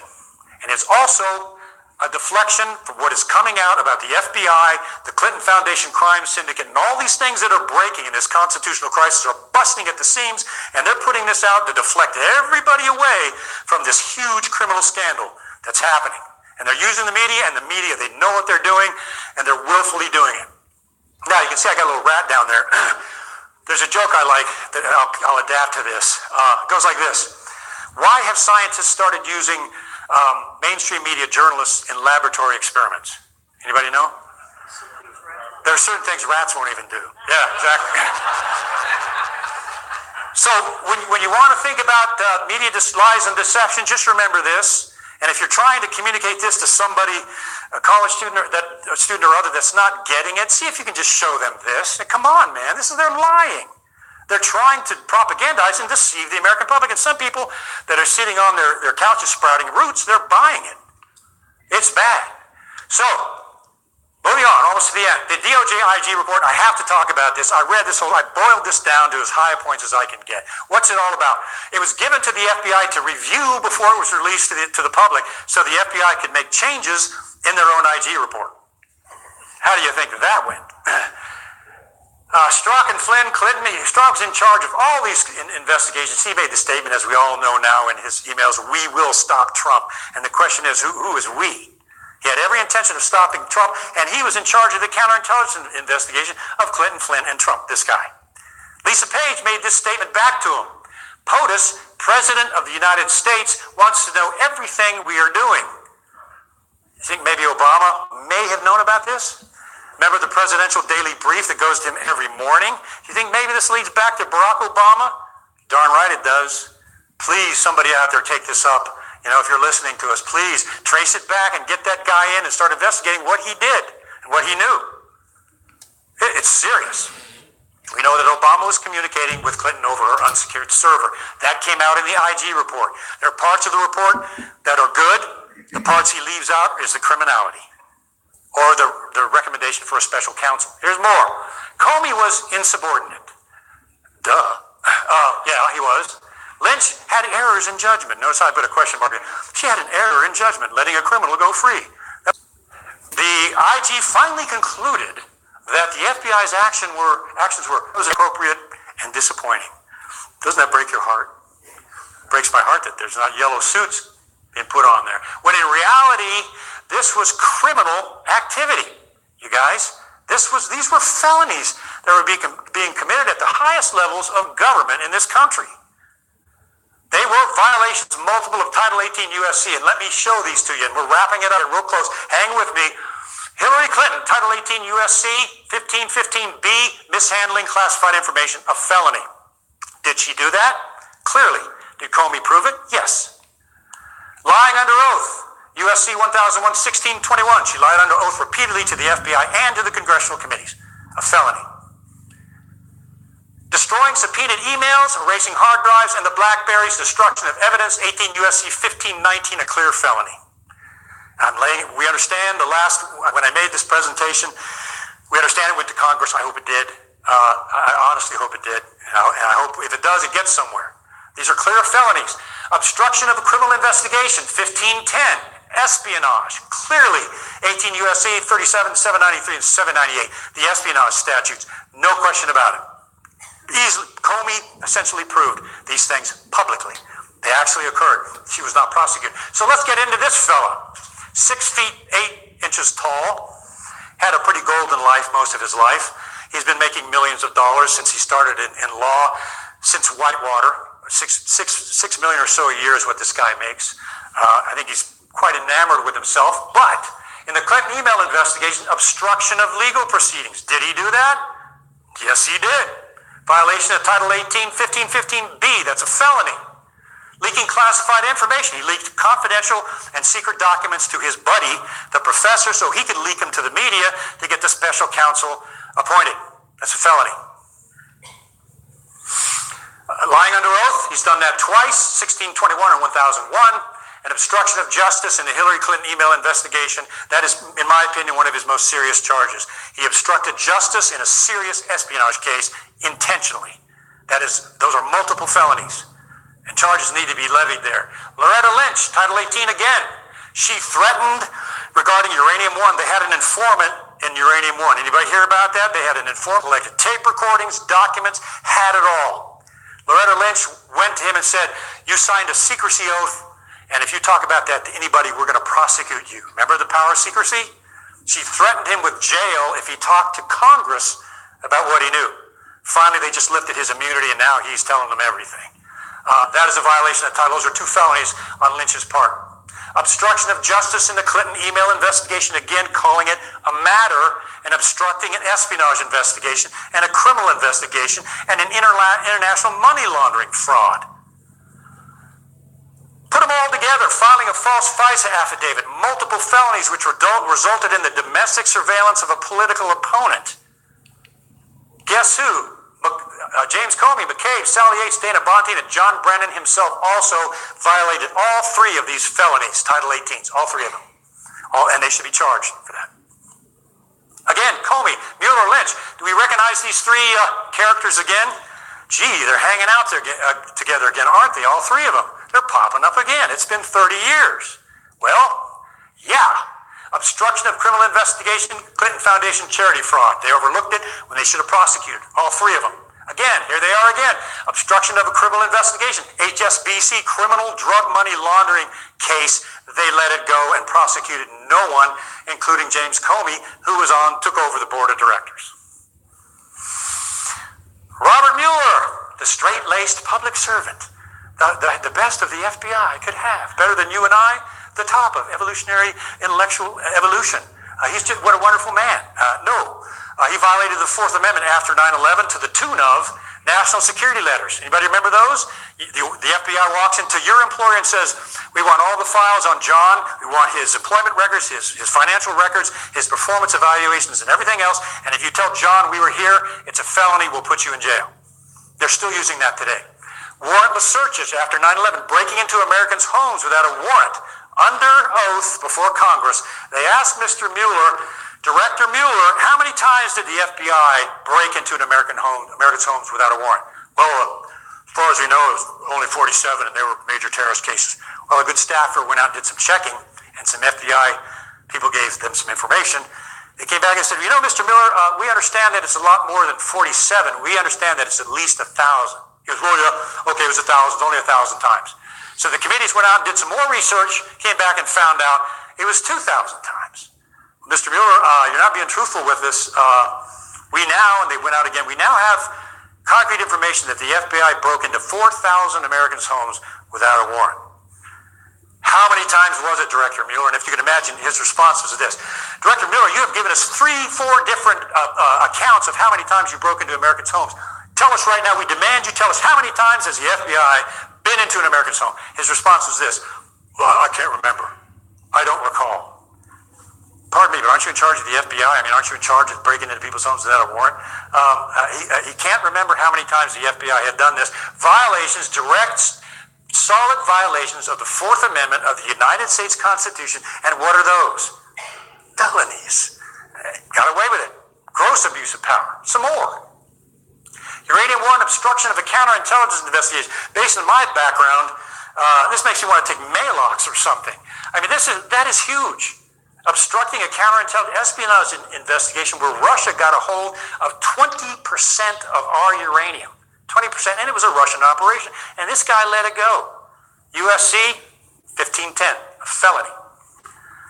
Is he squeaky clean? I don't think so. He's one of the 3 of the syndicate. HSBC cover-up. Remember those arrows that I showed you connecting everybody together? He could have put HSBC officials in jail for 20 years or more for laundering drug money from South America, but he let it go. That's a cover-up of an obstruction of justice and cover-up of an investigation. 2 felonies, 18 U.S.C. 73 and 1510. You see what I'm saying here? These are clear felonies. These people need to be charged. And you can understand I'm somewhat passionate about this, being a recovering law enforcement officer. So it's bad. And of course, he's violated special counsel guidelines in that the guidelines stipulate there has to be a crime, say Russia collusion, and all of his investigation needs to stay with that crime, Russia collusion. He's departed completely from both of those, and now he's investigating Cohen for his legal dealings, Manafort for his business dealings, Papadopoulos for slobbering his beer and saying something stupid, and completely off of the Russia collusion investigation. And by the way, this humble public servant, you know what he makes a year? He represented legally Apple and Facebook, of all people. That's what he did before he became special counsel. He made $3.5 million a year. And yes, he represents the little guy, you know, you and me, to make maybe a tenth of that. And then he was such a humble man that he took over the special counsel job, and now he's only making $166,000 a year, probably 10 times what the people makes that he busts and put in jail for lying to investigators. What do you think is going to happen? Mark my words. When Robert Mueller leaves special counsel, watch him go into his next job as special counsel for someone making $6-7 million bucks. Just watch. Just watch. They take care of their own. So this is who is investigating Donald Trump right now. This guy is a mad dog for a prosecution. He's not after Russia collusion. He is after Donald Trump. He's one of the 3 cabal, the syndicate I just showed you, and he has no intention of justice at all. He wants to bring Donald Trump down, and he's going to be well compensated for doing it. So, what have we seen as we're wrapping it up? We don't have barf bags, otherwise I'd pass them out. But sadly, multiple violations of the Constitution, which are what? Felonies. Multiple. From high-level government officials from the CIA, the NSA, and the FBI, aka the shadow government. Unchecked abuse of secrecy. These people thought they were above the law because they thought Hillary Clinton was going to get elected. They were convinced that Hillary would be elected and all this illegal activity they did would never see the light of day. And here comes this bouffanted businessman and shakes up the whole bloomin' boat. And there is a political revolution in the United States where your average Joe and Joette got fed up with this stuff and put Donald Trump in office. And they better think about this so-called blue wave, which is not going to happen in November. There's been one revolution. There can be another because all of us are tired of this stuff. The majority of Americans are fed up with this stuff. No more above the law until now. We're going to put a stop to that, one person at a time. So let's never forget, as I wrap up, a constitutional government serves the people. That's how we exist. That's what makes us breathe as a people in a government is the Constitution, that the government serves us. That's the way it's supposed to work. That's why we become the greatest government and people in the history of mankind because of this. That's the way it's supposed to work. Congress and Senate are our representatives, not the representatives of the military-industrial complex or the shadow government. They're our representatives. We elect them. Government violations of the Constitution, of which we have just seen many, are what? Felonies. Yeah, everybody in this room, including me, is going to walk out knowing that these people are guilty of breaking the law and they need to be brought to justice. I hope Congress is listening to this. Who knows? But I hope they are. I hope Jeff Sessions listens to this or something. Anyway, and I have to leave you with this because I've traveled all over the world. I've been in war zones. I've been in allied countries, all over the place, and I've seen people from every walks of life. I spent a lot of my time in Washington. I worked for 5 of the shadow government agencies. I was a military-industrial complex program manager. So I've seen this from all sides. And just seeing the darkness in Washington and what some of these people are involved in, the occult, sex trafficking, blackmail, this entire international syndicate is disgusting. And so I want to leave you with this because I think, just in my humble view, there is more here than meets the eye.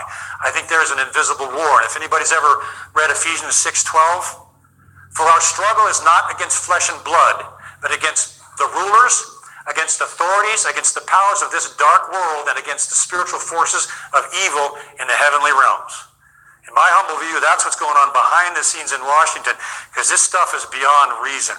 And it's dark, and it's disgusting, and it involves the occult and abuse of power beyond imagination.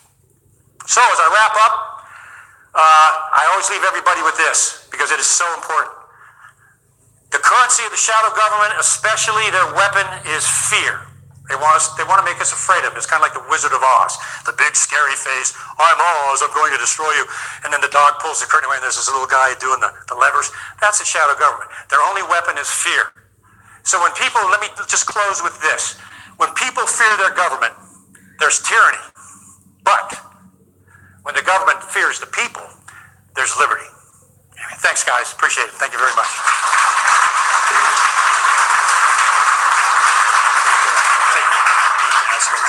Donate and we can do questions, and I usually try. Okay. Over here? Okay, thank you. Thank you.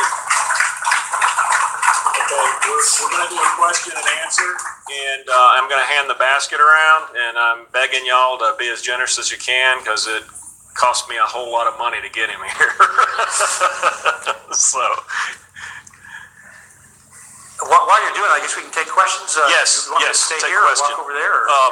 I'll take this, Okay. and you can stay Yeah, here, okay. and we Sure. can flip the light on. While we're helping Steve out in this tremendous effort, and I'm a big fan of Okay. the Tea Party, and that's so I wanted Question. to come to this. I'm not speaking that much this summer. Make it quick. But let's take questions. Anybody out there have a question? Yeah, sir. Does Trump, as president, through Sessions, have the ability to abolish the FBI at this point? The FBI was not created by the Constitution. It was created by Congress. The Congress could abolish or reform the FBI. It would be a congressional action. They created it. They could reform it. Good question, yeah. Yes, sir. Yes, you've given us about almost 2 hours of bad news.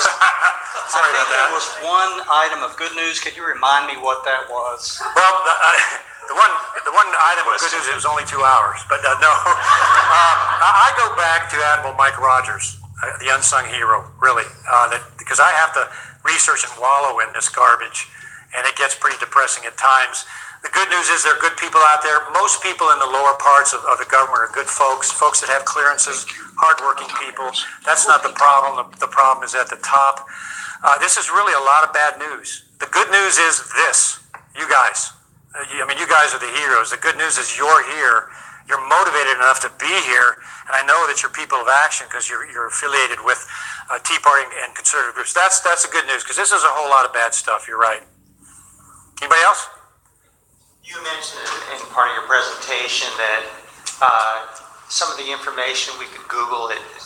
But didn't you also say that Google is basically working with the NSA? Why would they allow that information to be Googled by us to back up some of your research? Excellent question. If Google was initiated by the NSA, which it was, and has worked with the NGA for Google Earth, which it has, why would we want to use Google for Google searches? Now, Google's the best search engine there is still.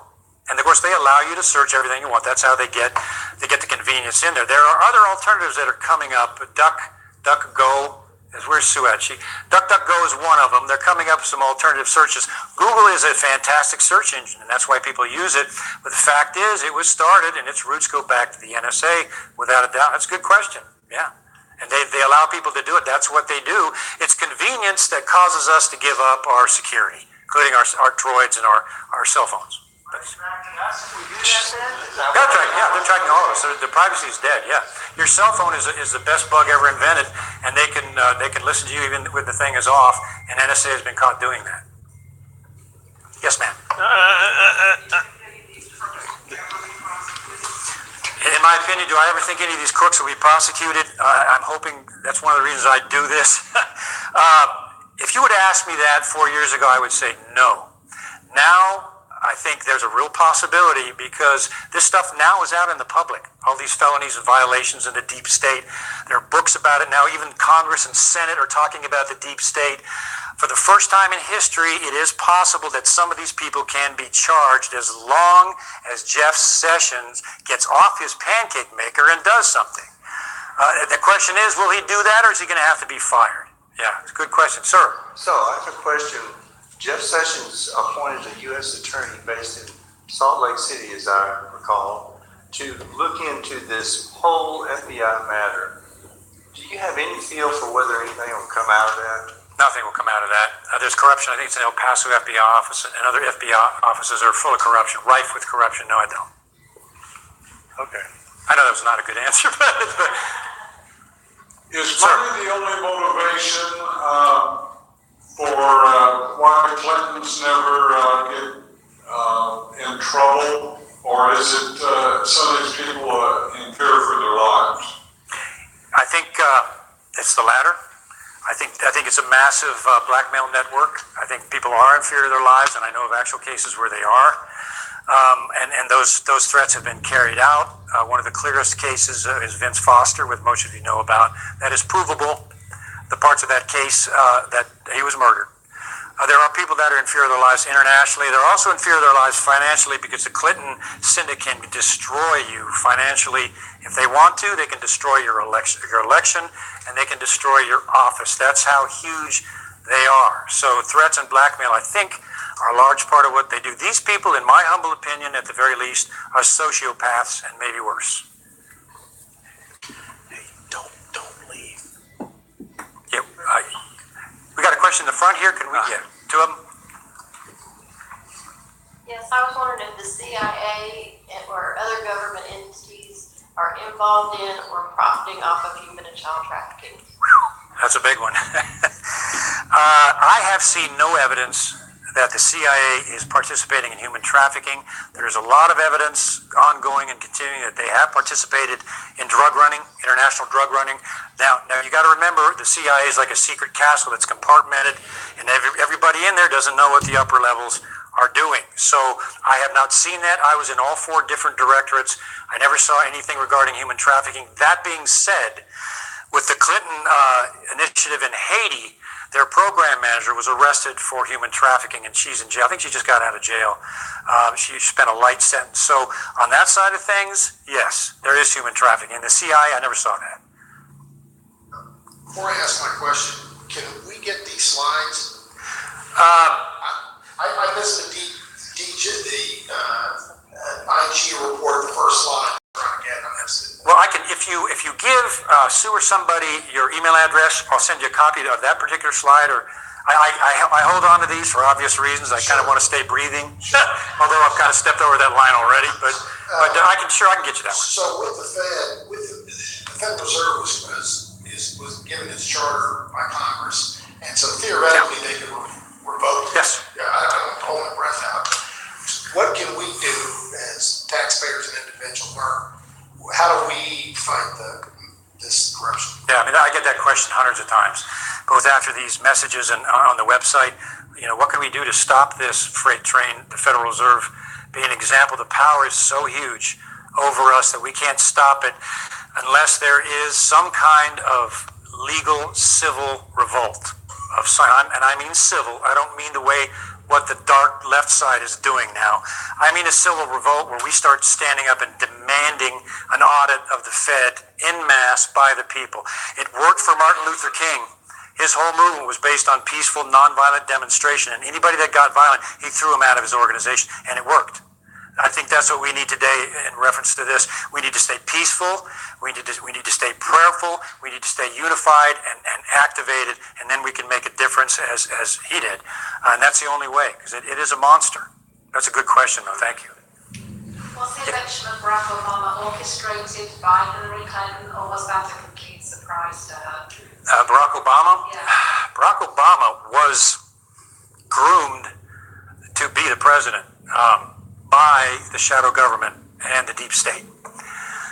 There are no records of the financial donations that propelled him to office. He never held a job.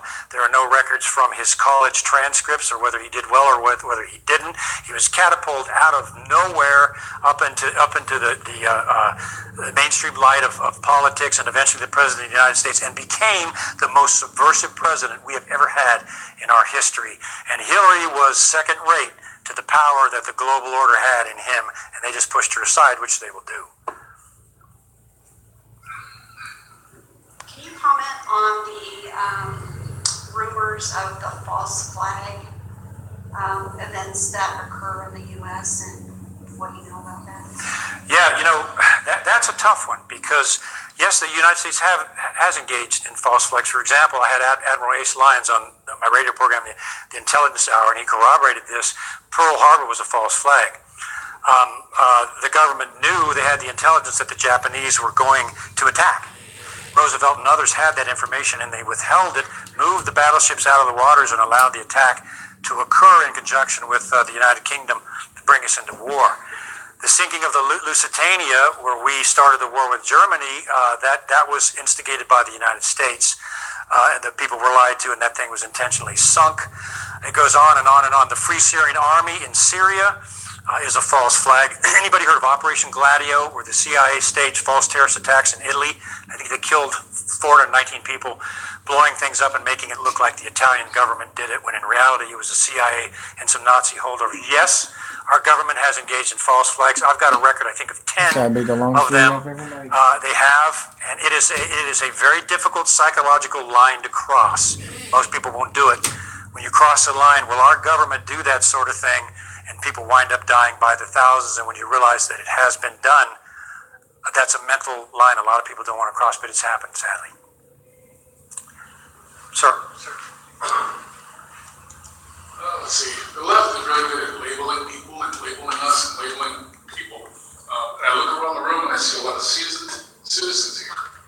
How do we reach the youngsters and change their perceptions as to what's going on? Because, you know, I've got cancer, stage 4, so I'm not going to be here. So I'm not going to be able to influence any youngsters and get them to see what the evidence is and what you're pursuing.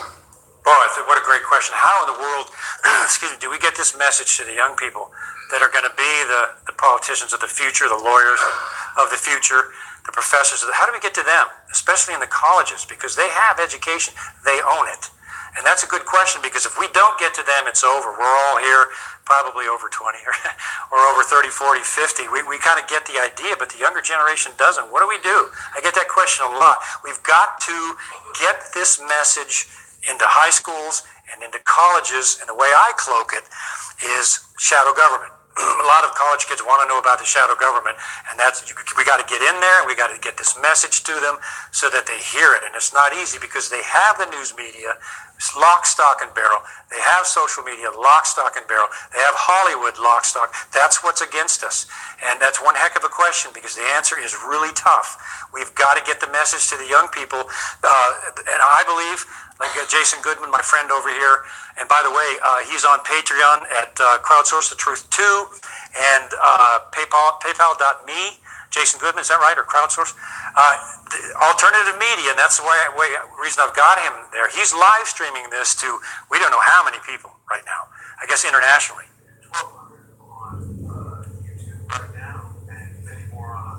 1,200 on YouTube right now as we're talking, and then many more on other platforms. That's how we do it. That's why I work with Jason. That's why I have him here, because I think it's our last hope, especially for the young generation. We got to get to them this way. We got to get to them over social media, and we got to get to them over YouTube. But yeah, sir. Do you have any further comment on Judicial Watch? I sure do. I'm glad you asked that. I'm a huge fan of Judicial Watch. It was Judicial Watch through an FOIA, Freedom of Information Act request, that broke the scandal of the Clinton secret server. It was Judicial Watch that got those first batch of emails. Man, if you're going to support anyone financially, support Judicial Watch. Suzanne? Yes, yeah. I spoke with thought about making this presentation into a movie? Yes. Okay. It's happening as we speak. Yeah, I can't say much more than that. Thank God for that. Yes.